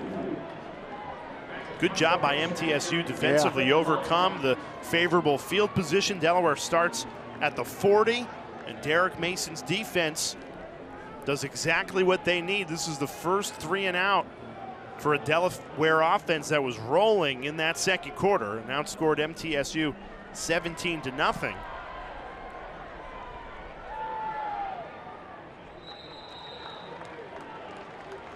So defense does their job for MTSU. Now can Nick Vattiato and the Blue Raiders offense get back to finding their flow offensively. Well, they led this game 14-7, but last few drives just stalled out. Yeah, they have, and it's up to the veteran Vattiato here to get this offense back going. Like you said, I think you can take some momentum away from your defense, put in a terrible position to start this half. They get a 3 and out. Now it's up to Vattiato to turn this into something. Starting from their own 10-yard line, they go to the ground. Big hole opens up. Jacale Middlebrook. Well, speaking with the Blue Raiders coaching staff, they said, we've got to get Middlebrook going. He's got to ignite this offense. He gains 10 and moves the chains on first down. Yeah, over the last 3 games, Jay, he's averaging 97 rush yards per game. So absolutely critical to get him started, get him involved here in this second half.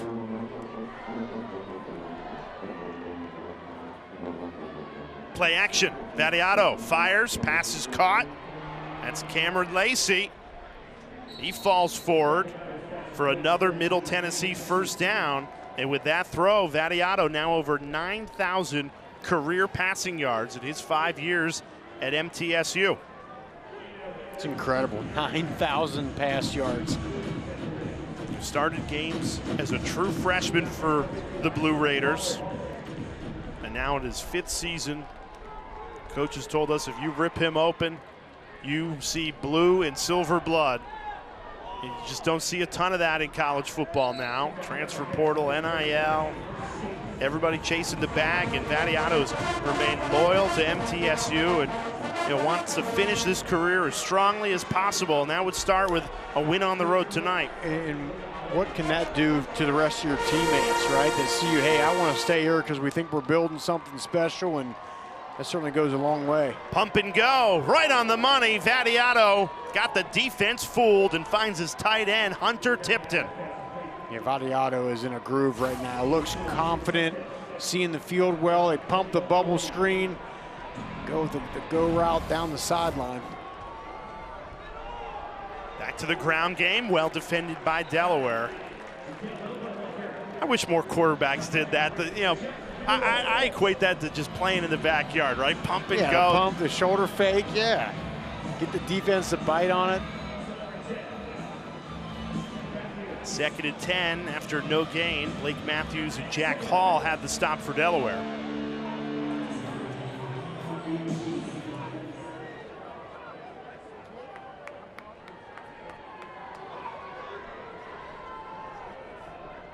Right in midfield. They go up the middle. DJ Taylor, the true freshman from Murfreesboro, on the carry. So after things start getting in rhythm in the passing game for MTSU, back-to-back runs, 3rd and 7. And that's what's going to really be the culprit here, is getting stuffed on first down, puts you behind the chains, try to run it again, and now we're facing a 3rd and 7. Derek Mason's team just 3 of 8 on 3rd down tonight. They've missed their last 4. Delaware looks like it's going to bring some pressure. Got 2 linebackers up in those A gaps. See if they drop out. Vattiato gets it out quickly, finds the freshman DJ Taylor trying to tiptoe and not step out of bounds. He's short of the sticks, and now a decision to make on 4th and 4. I almost sense that if you're MTSU, you started the game hot, but then you've been all kind of out of sorts here. Maybe this is your opportunity. Offense stays on the field. Big play in this 3rd quarter. MTSU trailing by 10, trying to keep the drive alive on a 4th and 4. Vattiato, pressure comes, he senses it, steps up, throws to Taylor. First down, MTSU. Nick Vattiato. What a play by the veteran quarterback. Incredible play, a true run-pass option. He was tucking that ball all the way, and then just out of the corner of his eyes, as soon as the corner comes down, shoots that ball out. Incredible play there, getting that ball to DJ Taylor. Big time conversion on the 4th down. Play action into the red zone. The tight end Tipton. It's another Blue Raiders first down. They have been very effective in the passing game on this drive. And it's been the run-pass option, Jay, where they're riding that down. It's up the body out. He's reading that secondary, reading that overhang player. If he bites down, he throws the ball behind him like he did there. Vattiato rolling right. Fires, it's tipped and intercepted. Delaware has it. KT Say got a foot in bounds off the tip drill. Khalil Ali was the one who tipped it up in the air for his teammates Say to grab it, and that's a big turnover in the red zone. MTSU gets the momentum on the big 3rd down, but then rolling out, throws the ball to tip. KT Say comes up with it. Delaware ball when we come back.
The college football playoff will be here before we know it as we've crossed over to the second half of the season. Who are the 12 teams going to be?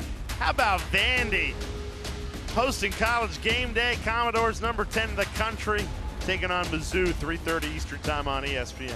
We had Vandy a couple weeks ago, got to see that crew in person. Boy, they are a good football team. And we've seen both Vanderbilt and Mizzou, and that's going to be a heck of a battle in the trenches as there's a flag down at the start of the drive here. Flags continue to pile up in this weekday CUSA conference clash.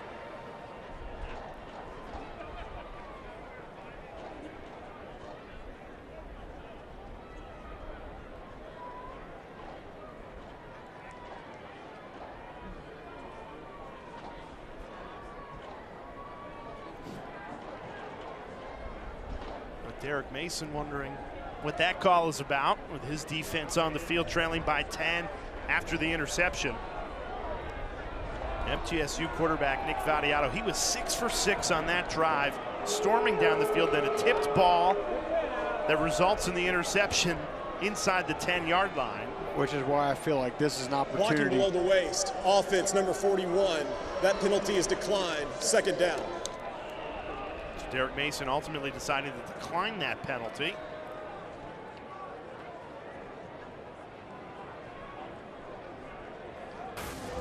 Okay, so take a look at it.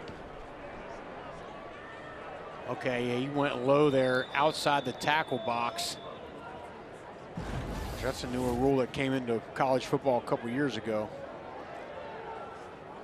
So instead of a replay of first down from the 4-yard line, Derek Mason elects for 2nd and 11 from the 7. His team down 10 as we near midway through this third quarter. Blue Hens go back to the ground. Well defended by MTSU.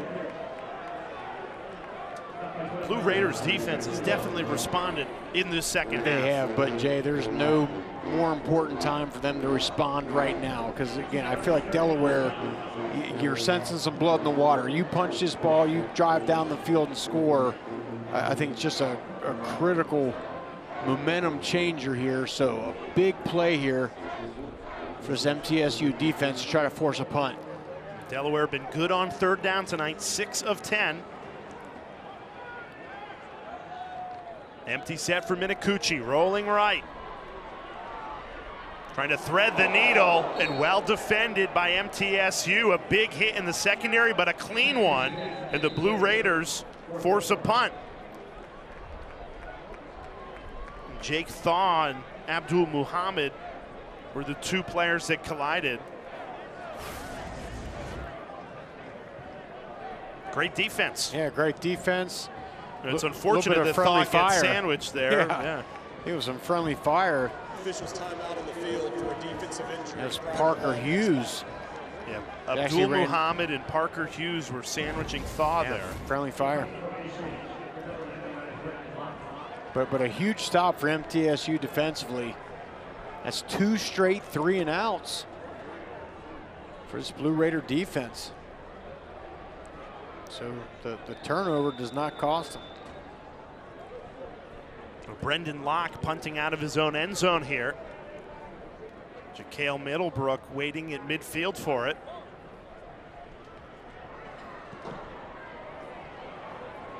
Middlebrook lets this bounce. Now has to field it. All the way at the 35, turns upfield. He's got clear turf in front of him and takes it all the way past the 40. And this is excellent field position for an MTSU offense trailing by 10, but they're in business here off the great return by Middlebrook. You gotta love the fight by MTSU. The defense makes 2 straight 3 and outs. Great return on the punt. Their offense gets the ball back when we return.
Middle Tennessee down, but certainly not out of this one. Trailing by 10. They've got the ball here at the Delaware 38-yard line. On the previous possession, Nick Vattiato in this offense was rolling. He was 6 for 6 through the air, looking for the touchdown here in the red zone, and just a tipped ball that results in an interception. But the defense comes back, holds strong, goes 3 and out. And so this is just an absolutely crucial time. As you see early on, this MTSU offense was on fire. They've stalled the last 5 drives. But with this field position, Jay, a 10-point game right here that your defense has held twice in a row, you've got to come away with a touchdown here. It feels like they have to capitalize on the short field. The only other possession for MTSU that started in Delaware territory, they scored a touchdown on. Vattiato looking for it all, and it's incomplete. And he had him. He's got a little too much air under this ball. I feel like if he would have drove this ball right into Najee Cox, would have had it just kind of hung up too far up in the air. That's the true freshman, Jamarion Calabodi, in coverage on Cox. Right play, right receiver, just right play. Not the it's a execution. post route. He's got perfect position on. Ball just hangs a little too long in the air. Allows the DB to recover. 2nd and 10. They go to the ground with the true freshman DJ Taylor. Tough to take down, churning those legs for a gain of 7. 3rd and 3 upcoming. Follow up a first down incompletion to 7-yard gain. And you have to feel like this is 4-down territory. Absolutely. For a team trailing by 10. Absolutely. Trying to cash in on a short field. MTSU, after they got outscored 17-0 in the second quarter, they have done well to grab the momentum. Now can they get points to follow in this 3rd quarter?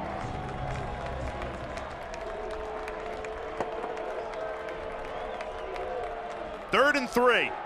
Vattiato surveys, fires, another tipped ball, and it falls incomplete, but there's a flag down in the backfield. If Vattiato pops up, like that flag should be against Delaware, perhaps for roughing the passer.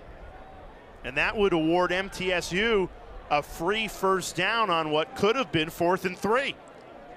And if that's the case, that's killer for Delaware. Your linebacker, Blake Matthews, makes a fantastic play.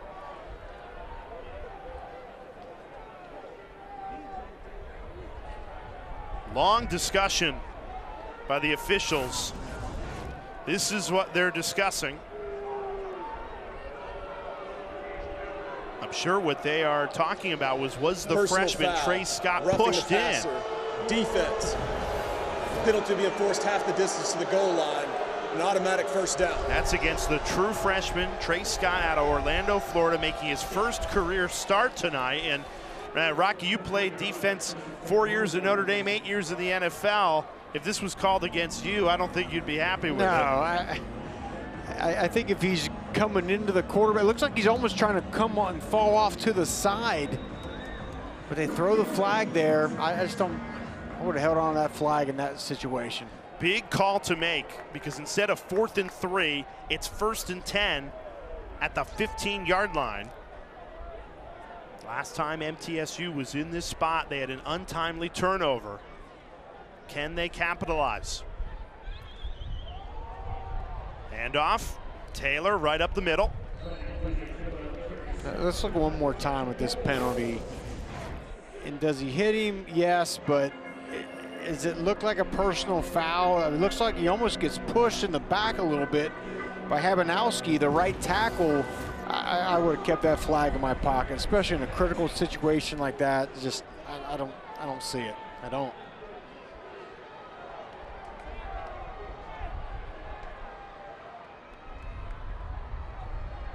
Vattiato pulls it out, flings it to the tight end, Tipton.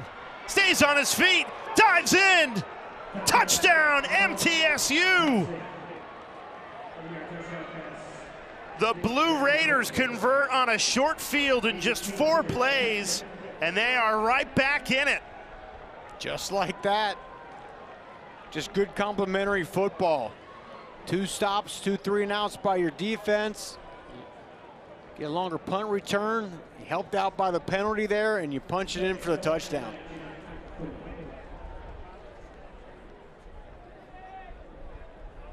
Big sequence in this game for MTSU. Their defense really setting the tone, playing the field position game. They get a short field. They get helped with the penalty flag, and they turn it into 7 points, and it's just a 3-point game. Just a great bang-bang play here. You ride the play fake down. You find Hunter Tipton. You let him punch it in where he's so good this area of the field. Just a 3-point game here in Newark.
Now we've got a fun one. Weekday CUSA, 3-point game, and Middle Tennessee State veteran quarterback Nick Vadiato and his second-year head coach Derek Mason. They spent most of this time out having a lengthy conversation. You know, Mason relies so heavily on his fifth-year senior quarterback as a leadership. And Vadiato, look, he looks dialed in here and taking the coaching points by Derek Mason, and he knows his football team is right back in this thing. Delaware had scored 17 unanswered to take a 24-14 lead at halftime, and MTSU has done well to battle back.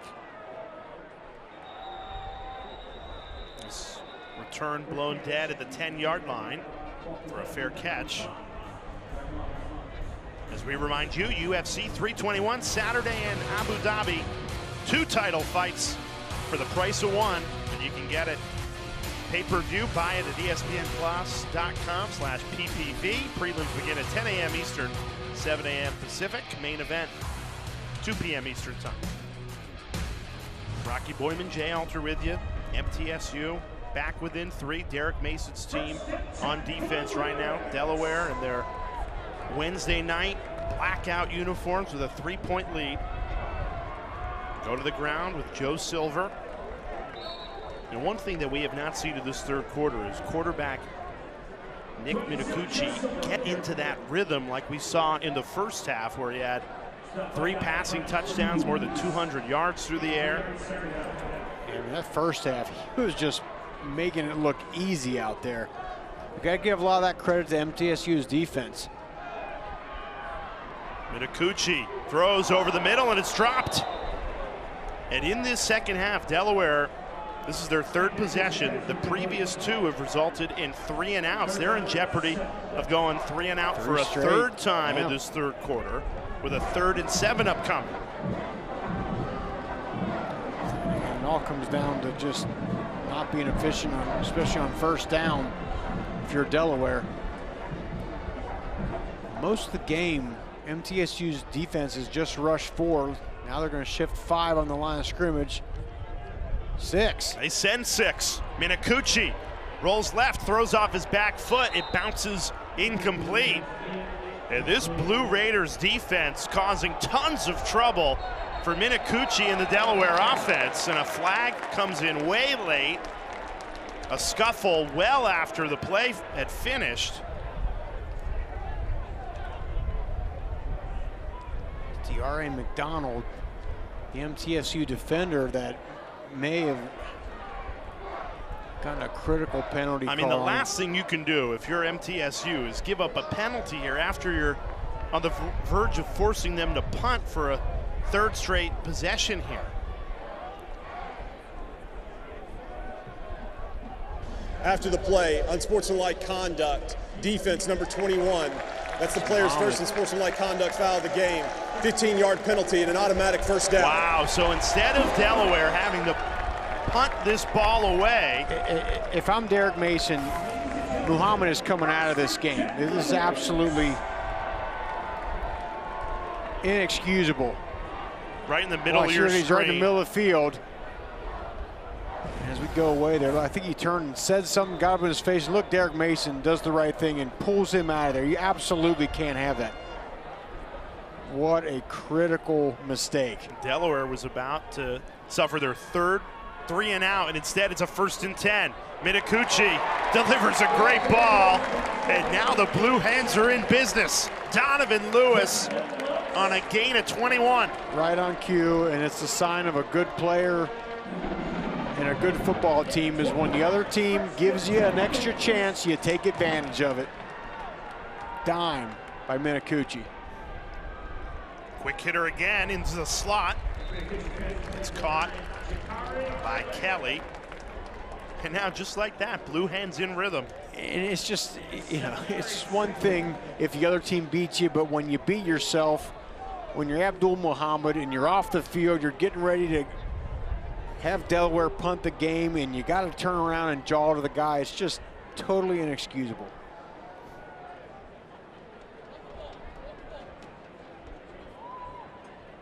Second and 2. Silver trying to carve his way for the first down, and he does. Keeps the drive alive. Trying to punish MTSU after that costly and unnecessary penalty. 1st and 10 from the 25-yard line. And I think most importantly for Delaware, Minicucci looks like he's back in that rhythm we saw more towards that first quarter. Amazing how that can happen. You know? Yeah. Looks totally out of sorts. 3 and outs, and then a penalty has sparked Minicucci in this offense. And there's Muhammad who makes a tackle, and again, he could have got another penalty there. Just why? Just play. Just play the game. That was his first play back in. I know. Yeah, I mean, he makes the tackle, which is good, but then immediately you can see starts jawing at the offensive player. I mean, if the other one got called a penalty, that very well could have been called a penalty as well.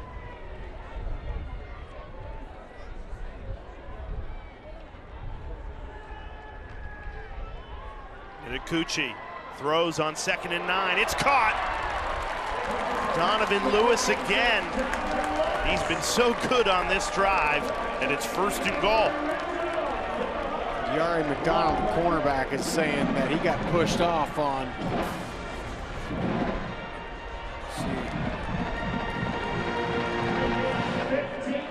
Certainly had plenty of space with McDonald trailing behind. Desperate for a whistle, did not get one. Minicucci pulls it, rolls right, floats it to the end zone. Touchdown, Delaware!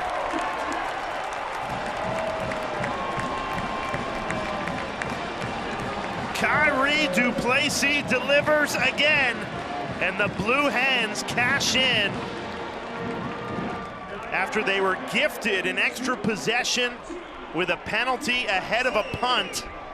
They make MTSU pay, and with an extra point will restore a 10-point advantage. You give a good player extra opportunities, they just take advantage. What they do, it's exactly what a good football team like Delaware does.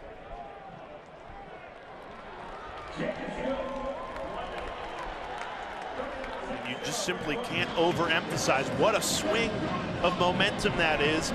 MTSU had dominated this 3rd quarter. They're about to get the ball back on a 3rd straight 3-and-out. Instead, a penalty well after the play. Just job by Duplessis there going and getting that thing. I thought he might have overthrown it, but good job. Finds it up there, and Minicucci likes it. I'm not sure what that was, but look happy. Now Minicucci with 4 passing touchdowns tonight. And remember, this is a junior quarterback that did not win the job. Named the backup going into the 1st game of the season. 2nd series of that opening game. The starting quarterback goes down, Minicucci goes in, and the rest is history. He has been outstanding for Delaware. Yeah, he's just a guy you want at quarterback who has the style of, he's going to make something happen. You know, he scrambles around, he keeps plays alive. Wide receivers got to love him because he does so well biding time back there, allowing some extra seconds for those guys to get open.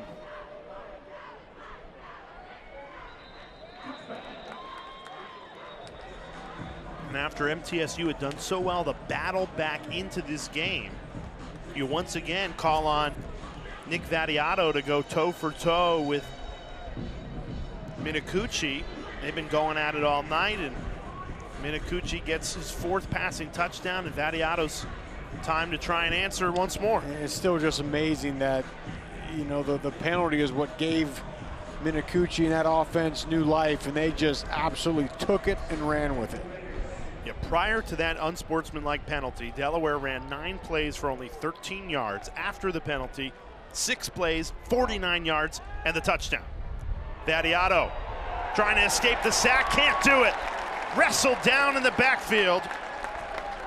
Merge Malumba, the senior linebacker, a loss of 6 on the sack. What incredible strength by Malumba, and it was looked like a delayed sort of blitz, and he just came right through, and then the strength, one arm just like wrestle him down. Get the quarterback to the turf. We've talked a lot about Gavin Moll, the great linebacker for Delaware. Merge Malumba making some plays as well. On 2nd and 16, a deep shot right in the hands of Cox, and he could not hang on. And that was the right read to your top target in one-on-one coverage. And it looked like the cornerback, Colabowdy, got a late arm up in there, but that's a ball that Najee Cox should have went up and gotten come down with and secured. You're 6'3", you're a big wide receiver on the top on your team. You got to come down with that ball in this critical situation. We're going to drop 8 here. Vattiato takes the check down. Got back to the original line of scrimmage. Big hit punishing on Walker after his first catch of the night. Myson Pollard laying the lumber there for Delaware. Yeah, Pollard with a big stick. Perfectly legal. You're allowed to do that.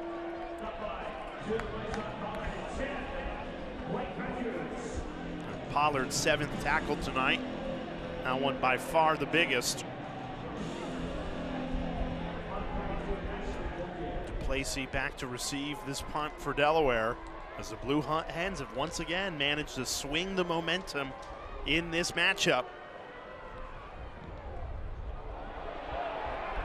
A mishit on the punt, goes right out of bounds, and this will be outstanding field position. Worst punt of the night, and it comes at an inopportune time. Delaware's going to start this possession at the 50. Only a punt of 25 yards. Tomorrow night, NBA opening week rolls on, and we've got another doubleheader on ESPN. Thunder at Pacers and Nuggets at Warriors. And just an opportunity for Delaware right now with the ball on the 50-yard line to just put the dagger in. Right here. Would you take a shot like on this play, or you just think on this possession? I think, look, you can, but I think you just put together a drive just the way you did last time. You know, create some route concepts, hit open guys. Little trickery on the end around, bounced out of bounds to finish this third quarter. Nick Tyree, his first carry of the game, a gain of 4. And Delaware marches into this fourth quarter with the ball in MTSU territory and a 10-point lead. The Blue Raiders had cut it to 3. Delaware bailed out by an unsportsmanlike penalty. They've regained control as we head to the fourth.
ESPN College Football Primetime presented by Ram Truck. Start of the fourth quarter, home team Blue Hens have a 10-point lead. You're looking at Deer Park Tavern, great place to watch a game, great history. Built in 1851, housed George Washington, housed Edgar Allan Poe. You know, the tavern uses the Raven because of Poe's classic poem, The Raven, and the legend has it, Poe fell in some mud, cursed the tavern, and haunts the building to this day. How about that?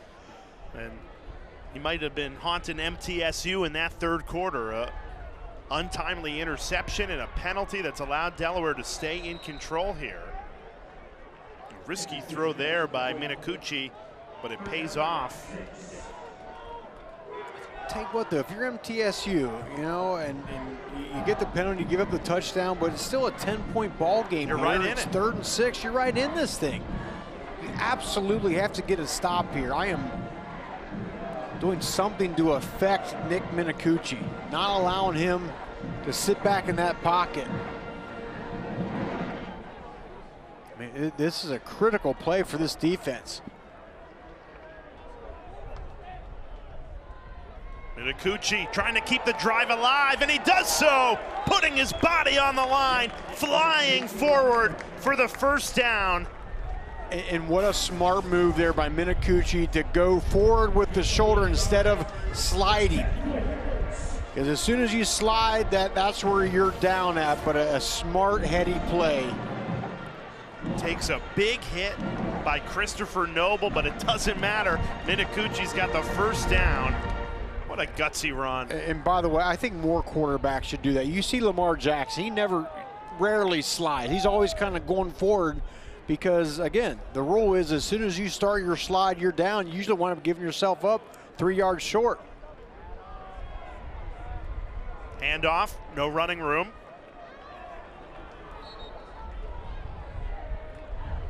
This just feels like now or never for MTSU. Can they find a way to get a stop here? Well, remember what Ryan Carty, the head coach of Delaware, told us for the game. What's this game come down to? Turnovers. Now, they had one early. If you're MTSU's defense, can you find a way to create a turnover? Bring some pressure, force a bad throw. That's what'll get you back in this game.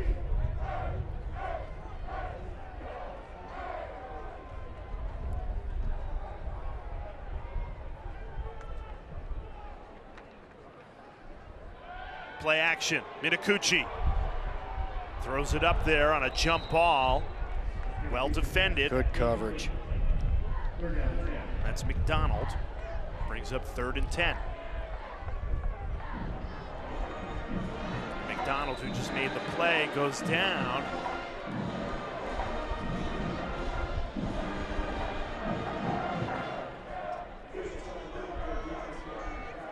Now the ball was not spotted. Had the ball been spotted, new rule in college football this season, you can't go down. Whether it's a legitimate injury or not, if the ball is spotted, you can't go down. So very important that but McDonald was down prior to that ball being spotted. Correct.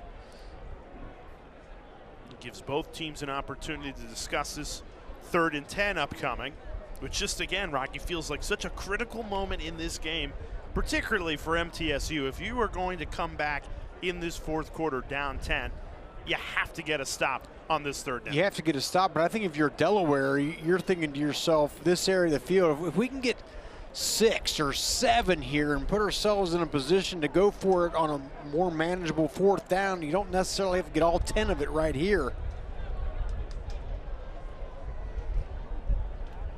I mean, if you can get that ball to the 30-yard line, that would put yourself in a good position to be able to go for it on 4th down and not be in too much danger should you not get it. Now, it is very difficult to beat Ryan Carty when Delaware scores 30 or more. That's their magic number in the Carty era, 22-0. And here they are at 31. So you're trying to do something that no other team in the 4 years under Coach Carty have been able to accomplish. And yet, if you get this 3rd down stop, you'll feel like you have a chance.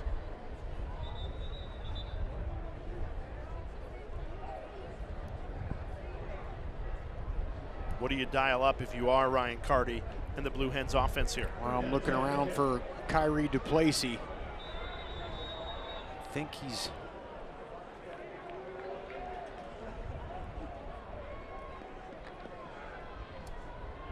Mitakuchi tried to check that down, would have been well short even if it was caught.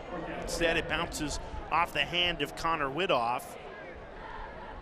And you're 4th and 10, kind of in no man's land. Too long for a field goal. Do you really want to punt this from your own 38? And that's why in that situation, God, you sure would love to get 5 or 6 yards and make a more manageable 4th down here. And you're against the wind, so right. You really can't attempt a field goal. So the offense is on the field. Play clock down to 8. I mean, absolutely critical for MTSU's defense. You cannot give up a 4th down conversion here. And it looks like they may just take this thing down. You take the penalty back up 5 yards and allow your more room to punter to try and pin MTSU deep.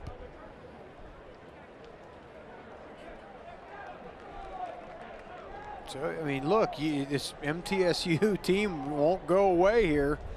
Defense, again, coming up big.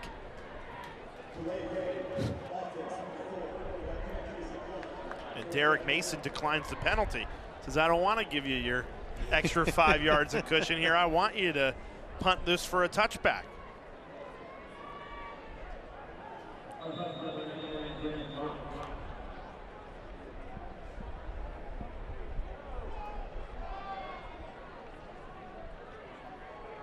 Jakale Middlebrook, the return man, standing at his own 5-yard line. And it's Brendan Locke, 5th-year seniors, trying to pin the Blue Raiders deep in their own territory. Wind very much against him. It swirls and brings the ball down just around the 15-yard line. MTSU with the ball, trailing by 10 when we come back.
College Football Primetime is presented by Ram, official sponsor of the College Football Playoff. Oh, we got the opportunity to check out the state-of-the-art brand new Flacco Family Strength and Conditioning Center. This is a phenomenal facility, all thanks to maybe the most famous Blue Hen right up there with Rich Gannon, Joe Flacco, who brought Delaware to the FCS championship game in 2007. Just a state-of-the-art facility. Really enjoyed checking out. Great equipment in there, Sornex brand stuff. Love it. Delaware is trying to hang on to this 10-point lead. MTSU down 10 with the ball. And as much as you feel like Delaware is taking control of this game, MTSU is very much in this. 10-point game, they have the ball. They have moved the ball effectively in this second half. Got into the red zone and threw an interception. Walker comes up with that catch, and it's a first down for the Blue Raiders. Nick Vattiato, the fifth-year senior quarterback, he's looked very comfortable in this second half. And this is where you love having a quarterback like Vattiato. Has so much experience. He's been in this situation before. He's not going to panic.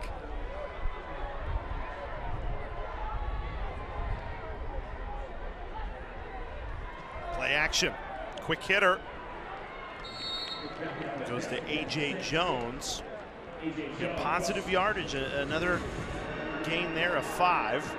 And he's saying to the cornerback, hey, look, Kayshawn Cox, you're going to give me 5 yards. We'll just take it.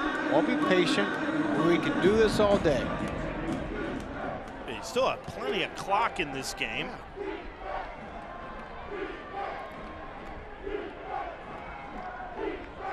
Vattiato decides to run it himself, goes down short of the line to gain. This will be 3rd and 2.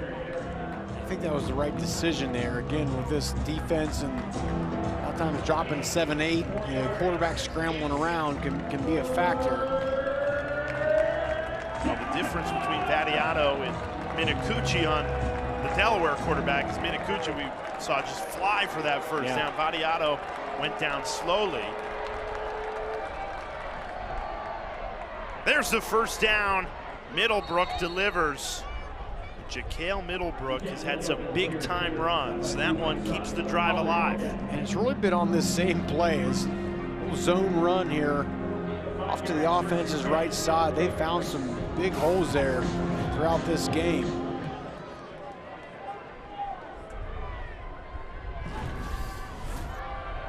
Vattiato scrambling on first down. Flushed right. Just throws it out of bounds. Good job on the back end there by Delaware. Scanning that field, there was nowhere to go with that football.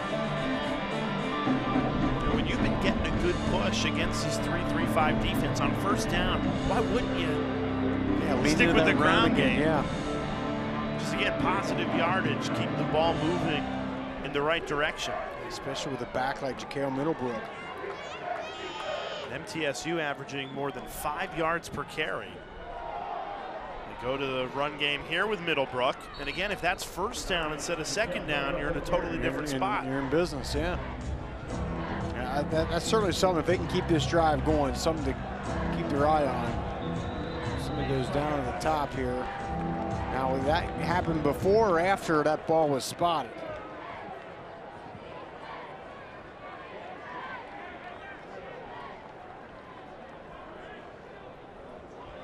Looks like it's an offensive line player, and he was nowhere near the like line or the tackle. So it makes you wonder, as he's was coming off the field, anyway. and then, did he go down? I mean, that's the center, Mateo Guevara.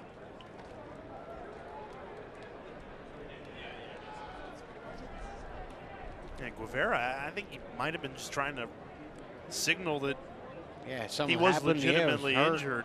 Couldn't get off the field.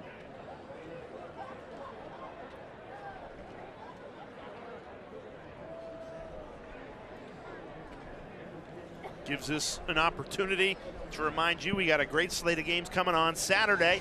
The SEC on ABC. Ole Miss at Oklahoma, Alabama at South Carolina, Texas A&M at LSU. And then you got Vandy Mizzou over on ESPN at 3:30. Just a monster weekend in the SEC. And what a start to the season it is for the Aggies. Texas A&M 7-0 for the first time since 1994. And you got to give Marcel Reed, their quarterback, a lot of credit. Last week threw for 280 yards, 3 touchdowns. I'll tell you the other one, Jay, is Alabama. I mean, just, you know, narratives are made to be broken, right? They lose that opening game against Florida State, look terrible. They don't have any fight in them, and then they just rattle off 6 straight wins after that opening loss and looked like one of the best teams in college football. And Florida State's gone the complete opposite direction. Yeah. You know, we hear it play the games, right? Yeah, and like, we hear it from coaches every week. College football now is the ultimate week-to-week league. Yep. You can't lean on one what you did game last season week. every week. That's right. Aaron Alexander in at center for a big 3rd and 5. With Guevara out, shaky snap. Vadiato has to throw on the run, and it's knocked away. Great coverage, Nate Evans to get a hand in there and make sure Carter couldn't come up with it. And a great call by Manny Rojas, the Delaware defensive coordinator. They had 6 guys up on that line of scrimmage, dropped out and went a drop 8, only rushed 3.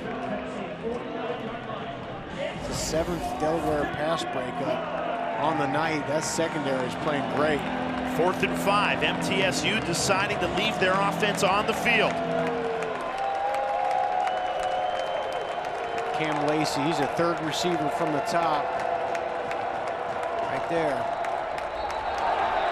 And with a backup center in, MTSU called for a false start. The left tackle, Jacob Otts, was moving.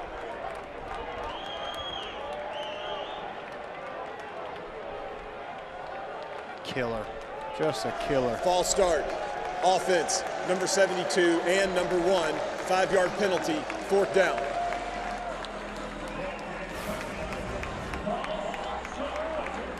Yeah, clear as day right there. Now, Vadiato was calling for it, and the center just didn't snap it. Yeah. And that is the backup center, Aaron Alexander, in for the injured Mateo Guevara. Yeah, always hard for the backup center to come in, and you know the cadence fourth is quarter. different, 4th quarter. Just brutal. Good punt, though, with the wind behind. Too good as it falls into the end zone for a touchback. The Delaware, a 10-point lead. The Blue Hens faithful on a Wednesday night. They've been sticking it out. Their team trying to get this game to the finish line, and we'll have some random fandom. You do not want to miss this great heartwarming story when we come back.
Random fandom on a Wednesday night in Delaware. We walked the tailgates pregame and met Russ and Donna Crook. They are double Dells, which means they both graduated from Delaware. They met here, their first date, October 1969, Hofstra at Delaware on this very field. The sophomores, love was in the air that night. They get married after graduation. All these years later, there they are. They're sticking it out, yes. Still happily married, still showing up to root on their Blue Hens. It was awesome meeting them, and talk about absolute love for this university. I mean, it spans decades and decades, and they're still at it, still firmly behind their Fighting Blue Hens. But Donna told us that her fandom for Delaware goes back nearly 100 years to her father. He would take the ticket gate to the local bank he owned at Main Street here in Newark. All the way back in the 1930s, she said, a lot of quarters coming through the gate. Yeah, think about the price of a ticket back then. How about this, a little shakeup here. Delaware going to the backup quarterback, Braden Streeter, leading by 10. Nick Minicucci out of this game after 4 passing touchdowns and an outstanding night. You'd have to think this is injury related to go to Streeter with how well Minicucci had been playing tonight. Getting the word that Minicucci just came out of the tent, the injury tent. He's trying to find out when he can get back into this game. Trying to find his helmet and get back in there. Well, temporarily, that's one Braden thing. Streeter into the game out of Franklin, Tennessee. As Rocky mentioned, the sophomore. The team doctor talking to Minicucci. He didn't have his helmet with him. All right, so big opportunity for Streeter, seeing his first game action of the season.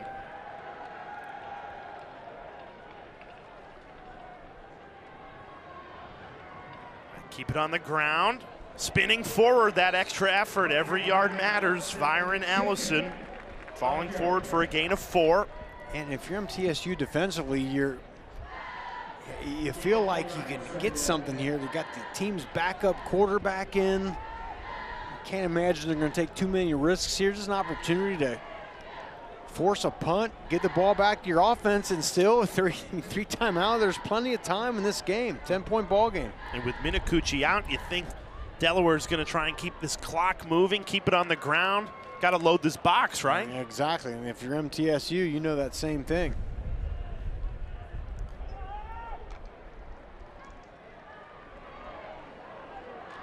Hard running, punishing run. A gain of 3 hard-earned yards. Byard got in there to make the stop for MTSU, as long as Christopher Noble, the safety, as well.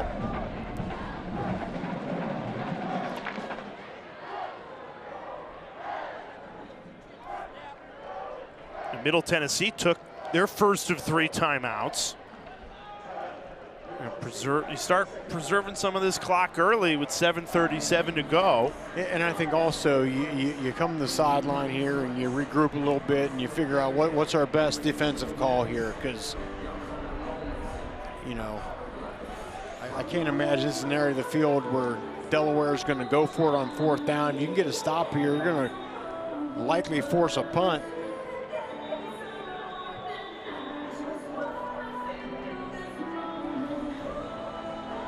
For Minicucci, I mean, he's moving around fine. Doesn't look like it's some sort of lower body, upper body injury. You know, you can't speculate, but all 4 plays on this drive have been without the starting quarterback, Minicucci, as he watches on a 3rd and 3. Direct snap coming. We saw this earlier. Allison running hard, and the direct snap pays off. Huge play for Delaware. They get the late shift, go with the direct snap. Ellison, great block there by Fenton Bros. Guard.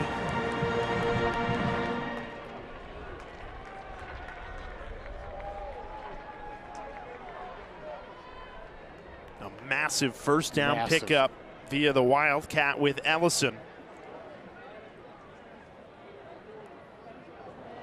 As Delaware remains committed to just killing this clock. Derek Mason used that first timeout, now electing to keep 2 in his pocket.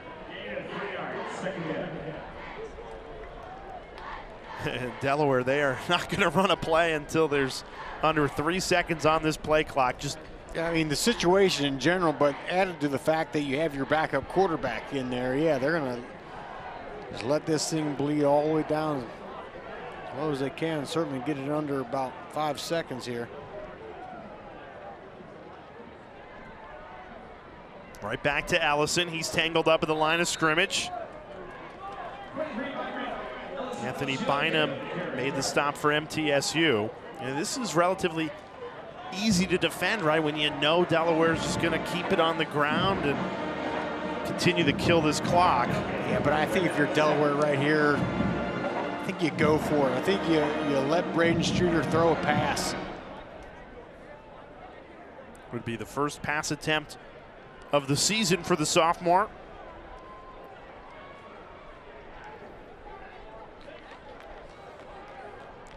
Got Duplessis at the top there. Play action.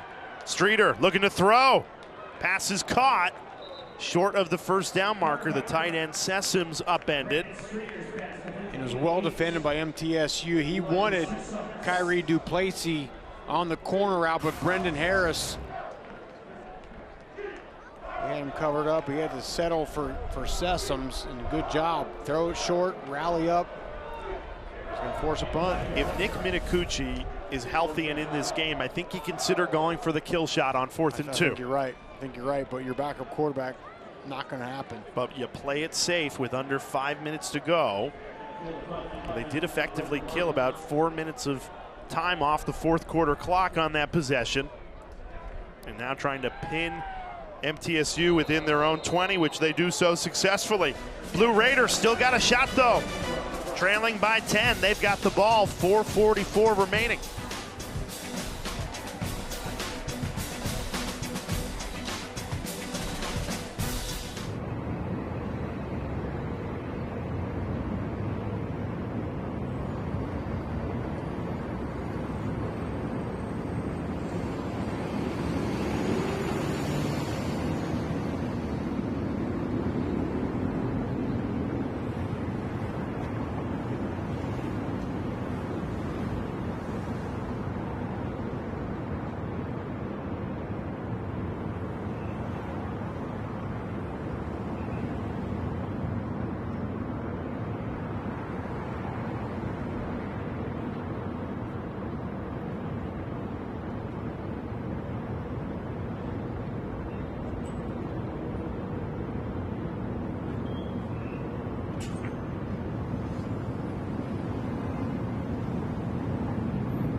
Introducing SportsCenter for you, personalized every single day.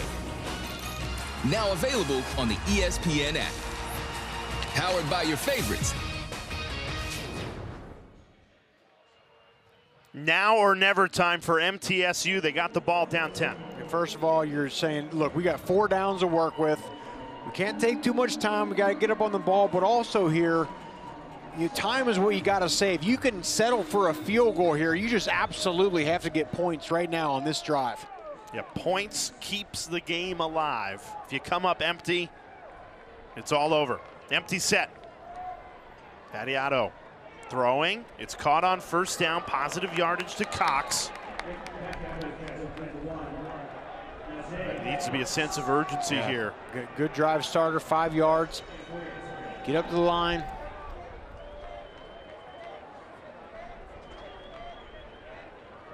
Vadiato probably throwing the rest of this game. Scrambles, gets free, completes the pass to the Delaware secondary. That's a first down for the Blue Raiders to Middlebrook out of the backfield. Really nice start to this drive. Vadiato doing what he does so well, keeping this drive alive with his legs, scrambling around till a receiver gets open. 4 minutes remaining. And I think they had trouble getting the chain set. Whistle dead before the snap. Yeah, the chains got tangled up. And again, it just feels like a bad break for MTSU. Every time they feel like they're getting some momentum in this game, there's a long review or a penalty, and now a chain that breaks right as they were getting into their rhythm. And that's the type of season it's been for this Blue Raiders team, in jeopardy of falling to 1-6. And I feel like this offense has been in great rhythm tonight when they've gone tempo. Well, now they absolutely have to go tempo here. We'll see how it looks. Vadiato slings it to Middlebrook. It was well read. Delaware not fooled, just swallowed up. Hassan Manning Jr. It was a loss of 5. Huge, huge play. -5 on first down. Vadiato steps up, lost the football. Vadiato thought he was looking to scramble. Delaware says they have it. And they do. Wow. That ball was out, and there were 3 MTSU players around it, and nobody jumped on it, and Keyshawn Hunter comes up with it. And what a disaster for MTSU. Vadiato caught between a run and a throw, loses the ball, and nobody jumps on the fumble. So there's the ball. It's on the ground. I mean, how does Hunter come up with it? This patch. How in the world does that happen? Wow. Ellis Adams was right there. Looked like he could have just fallen on the ball, the right guard, and what a way to lose a football game. Wild.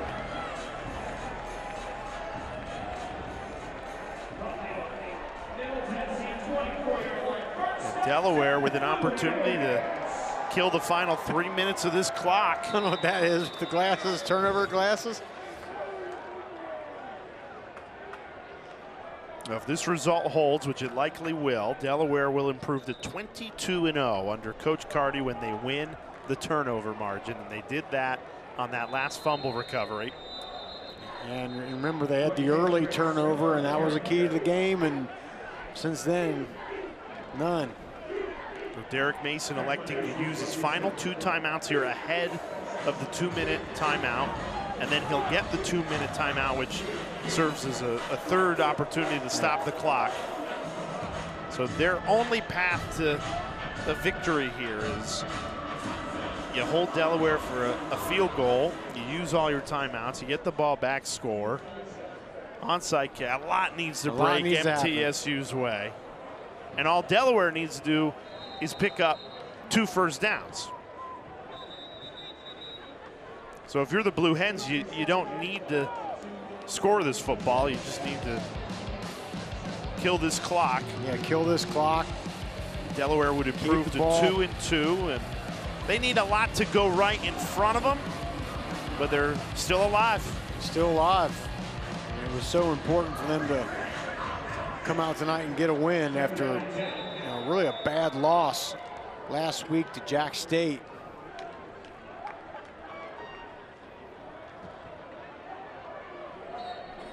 So MTSU gets the stop, and Derek Mason uses that final timeout.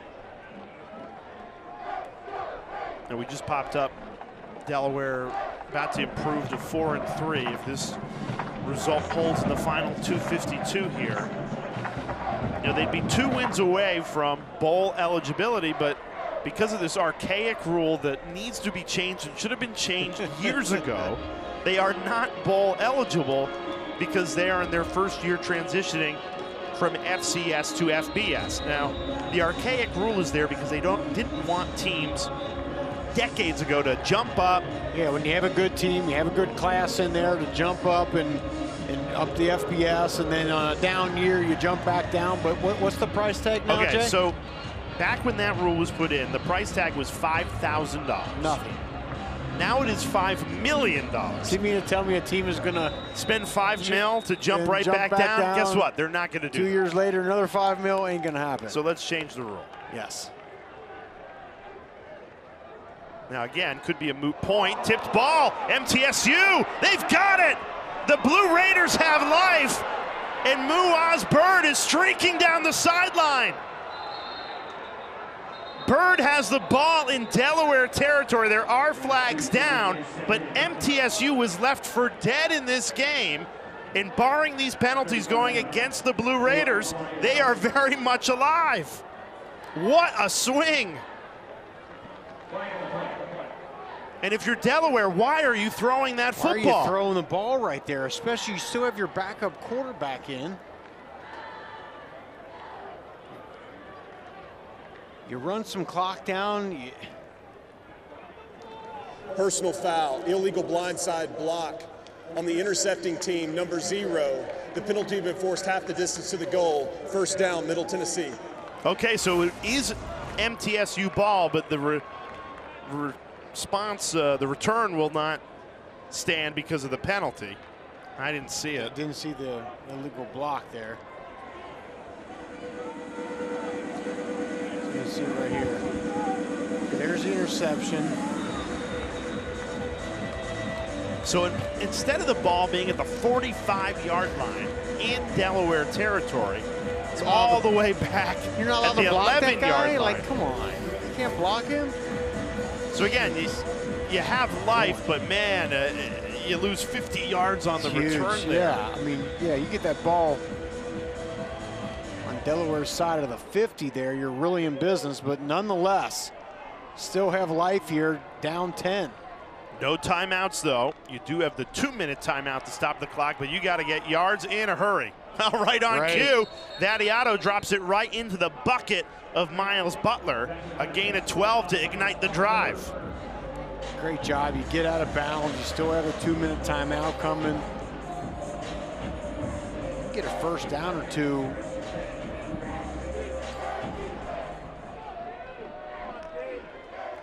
Got to go quickly here. Vadiato slings it right into Butler. Back-to-back catches for him. Probably have time to run one more play here before the 2-minute timeout. Blue Raiders were out of this game, and then an interception out of nowhere has given Vadiato a chance here. Hard run for the first down, and that brings us to our 2-minute timeout. MTSU fighting on the road. Down to their last life here. They've got the ball, no timeouts.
Coming up after we're done here in Delaware Sports Center, they're going to be taking a look at the AFC North quarterback situation. Lamar Jackson could be coming back for the Ravens. How about Aaron Rodgers and the Steelers? He's facing off against his former team, the Packers. And then how about that? Delaware's finest, Joe Flacco. He's got the Bengals back alive. The talk of Cincinnati, my hometown where I live now. Flacco fever, which began here 2 decades ago in Delaware, still going strong. And the Blue Hens trying to hold on to this 10-point lead. Not so fast, though. MTSU not going away. Big throw. Vadiato finds Cox. There's no timeouts. The clock will stop for the chains to move. Gain of 28. You don't want to clock this thing. You need to run this play here. There you go. Vadiato, quick decision maker, gets it out quickly. Miles Butler dragged down inbounds, so the clock continues to run as we tick near a minute 38. Now there's an injured Delaware player in the backfield, and that's going to give MTSU an opportunity to stop this clock, go over to the offensive huddle and get a couple more plays going.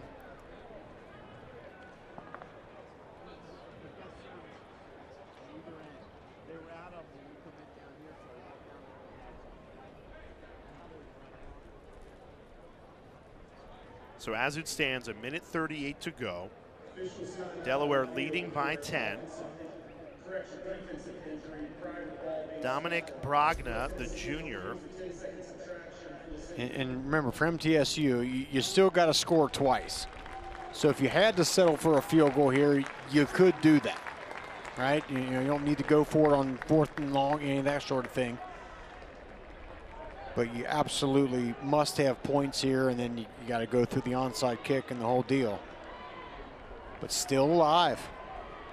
And all Delaware needed to do with MTSU out of timeouts was run this clock down, pick up 2 first downs. You don't even need to kick a field goal. Just pick up 2 first downs. Game is over. It said they threw it. It was intercepted, and that has given MTSU a shot here. Trailing by 10. Vadiato, couple of pump fakes. Decides to then just throw it to stop the clock. Could not take a sack there. Smart play by the 5th-year senior who has spent his entire career in silver and blue.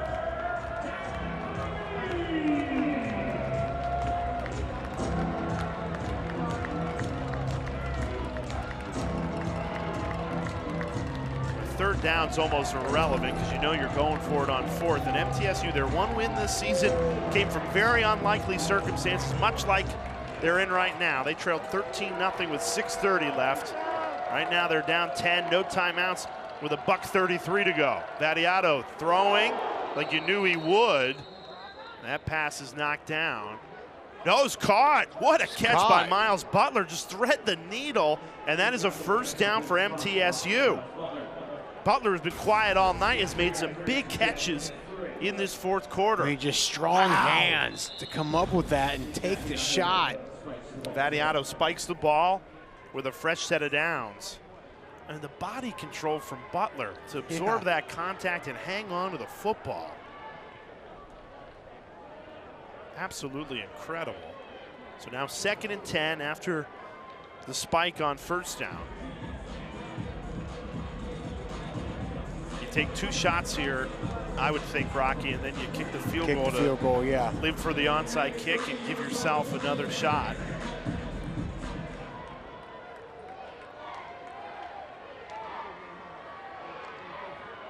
Vadiato checks it down to Middlebrook. It's caught. First down inside the 10, down at the 5. There's a flag down in the secondary. That flag was thrown before Middlebrook even caught that football.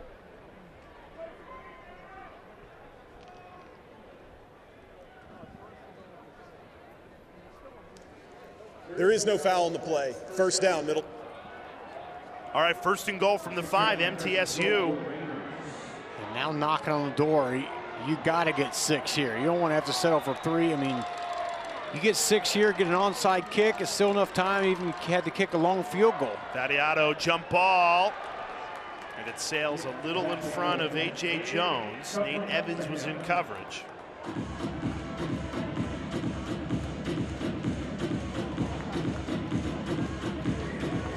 Here we go. There he's coming on the field. Cam Lacey, number 13. Coming into the huddle.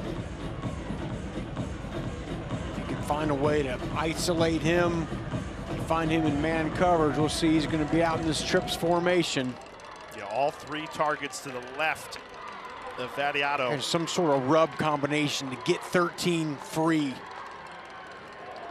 Vadiato looks that way, throws, it's caught! Touchdown MTSU! A.J. Jones. And with 1 minute and 3 seconds remaining, this will come down to an onside kick after the Blue Raiders looked left for dead. And give a lot of credit to Nick Vadiato. The quarterback just never looked overwhelmed at all during that drive. Calm, cool, knew what he had to do, knew to throw the ball away and not take a sack. A couple plays ago, and manufactures a touchdown drive.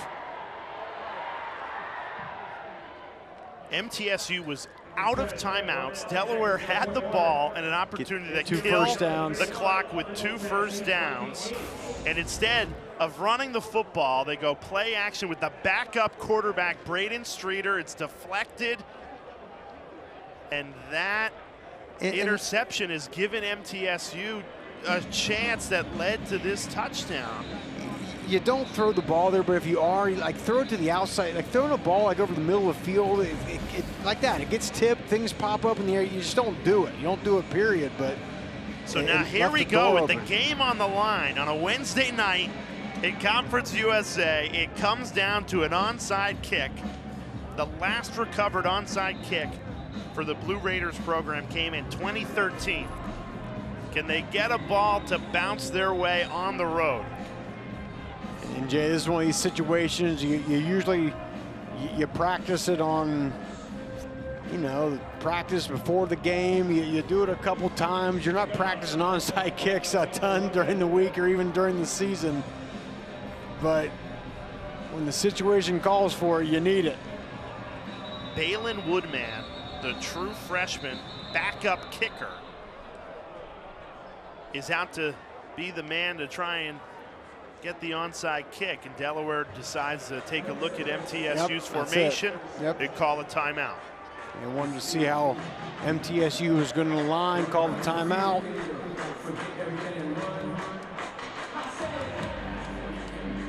There's the starting quarterback for Delaware.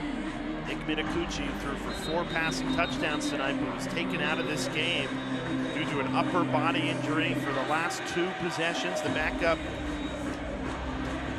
Streeter came in, he threw that costly interception, which gave MTSU an opportunity to score that touchdown and now go for an onside kick. So your front line there for Delaware, those guys are going right after, trying to throw blocks and allow that back line to be able to receive the ball. The true freshman, Balin Woodman, kicks it left. A good roll, but smothered by Delaware, and the Blue Hens will hang on. Far from comfortable, but it counts all the same. And there's Nick LeBoy, Delaware wide receiver, that comes up with it. And again, usually it's that front line. You want those guys throwing blocks, and the second line, they're the ones that recover the ball, but just a smart, heady play by LeBoy. And Ryan Carty, he knows it.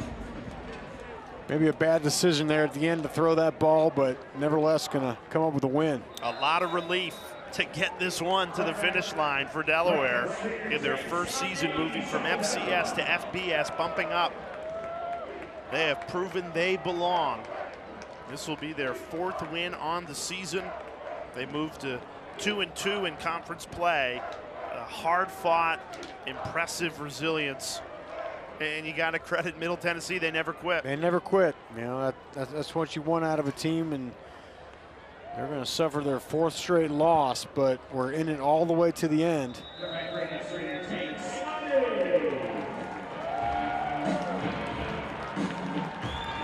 Coming up on SportsCenter, lots to talk about with the NBA season in full swing. Can't believe the NBA's already tipped off, and NFL games and college football games to look forward to. We had a good one here weekday, CUSA, and it delivered. 3-point ball game, and the Blue Hens of Delaware hang on.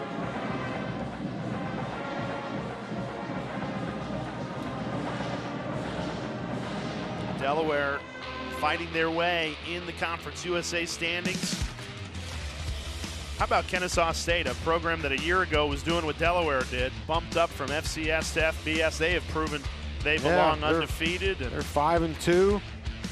Had a big win over FIU last night, but Delaware, we said before the game, they fight their way in, win this game, they're still alive in Conference USA. They did just that, a 31-28 final for Rocky Boyman, Jay Alter, our terrific crew behind the scenes. So long from Delaware. Let's get you to SportsCenter. Plenty to talk about as a Wednesday night finishes here in Delaware and just gets started. In the studio with SportsCenter.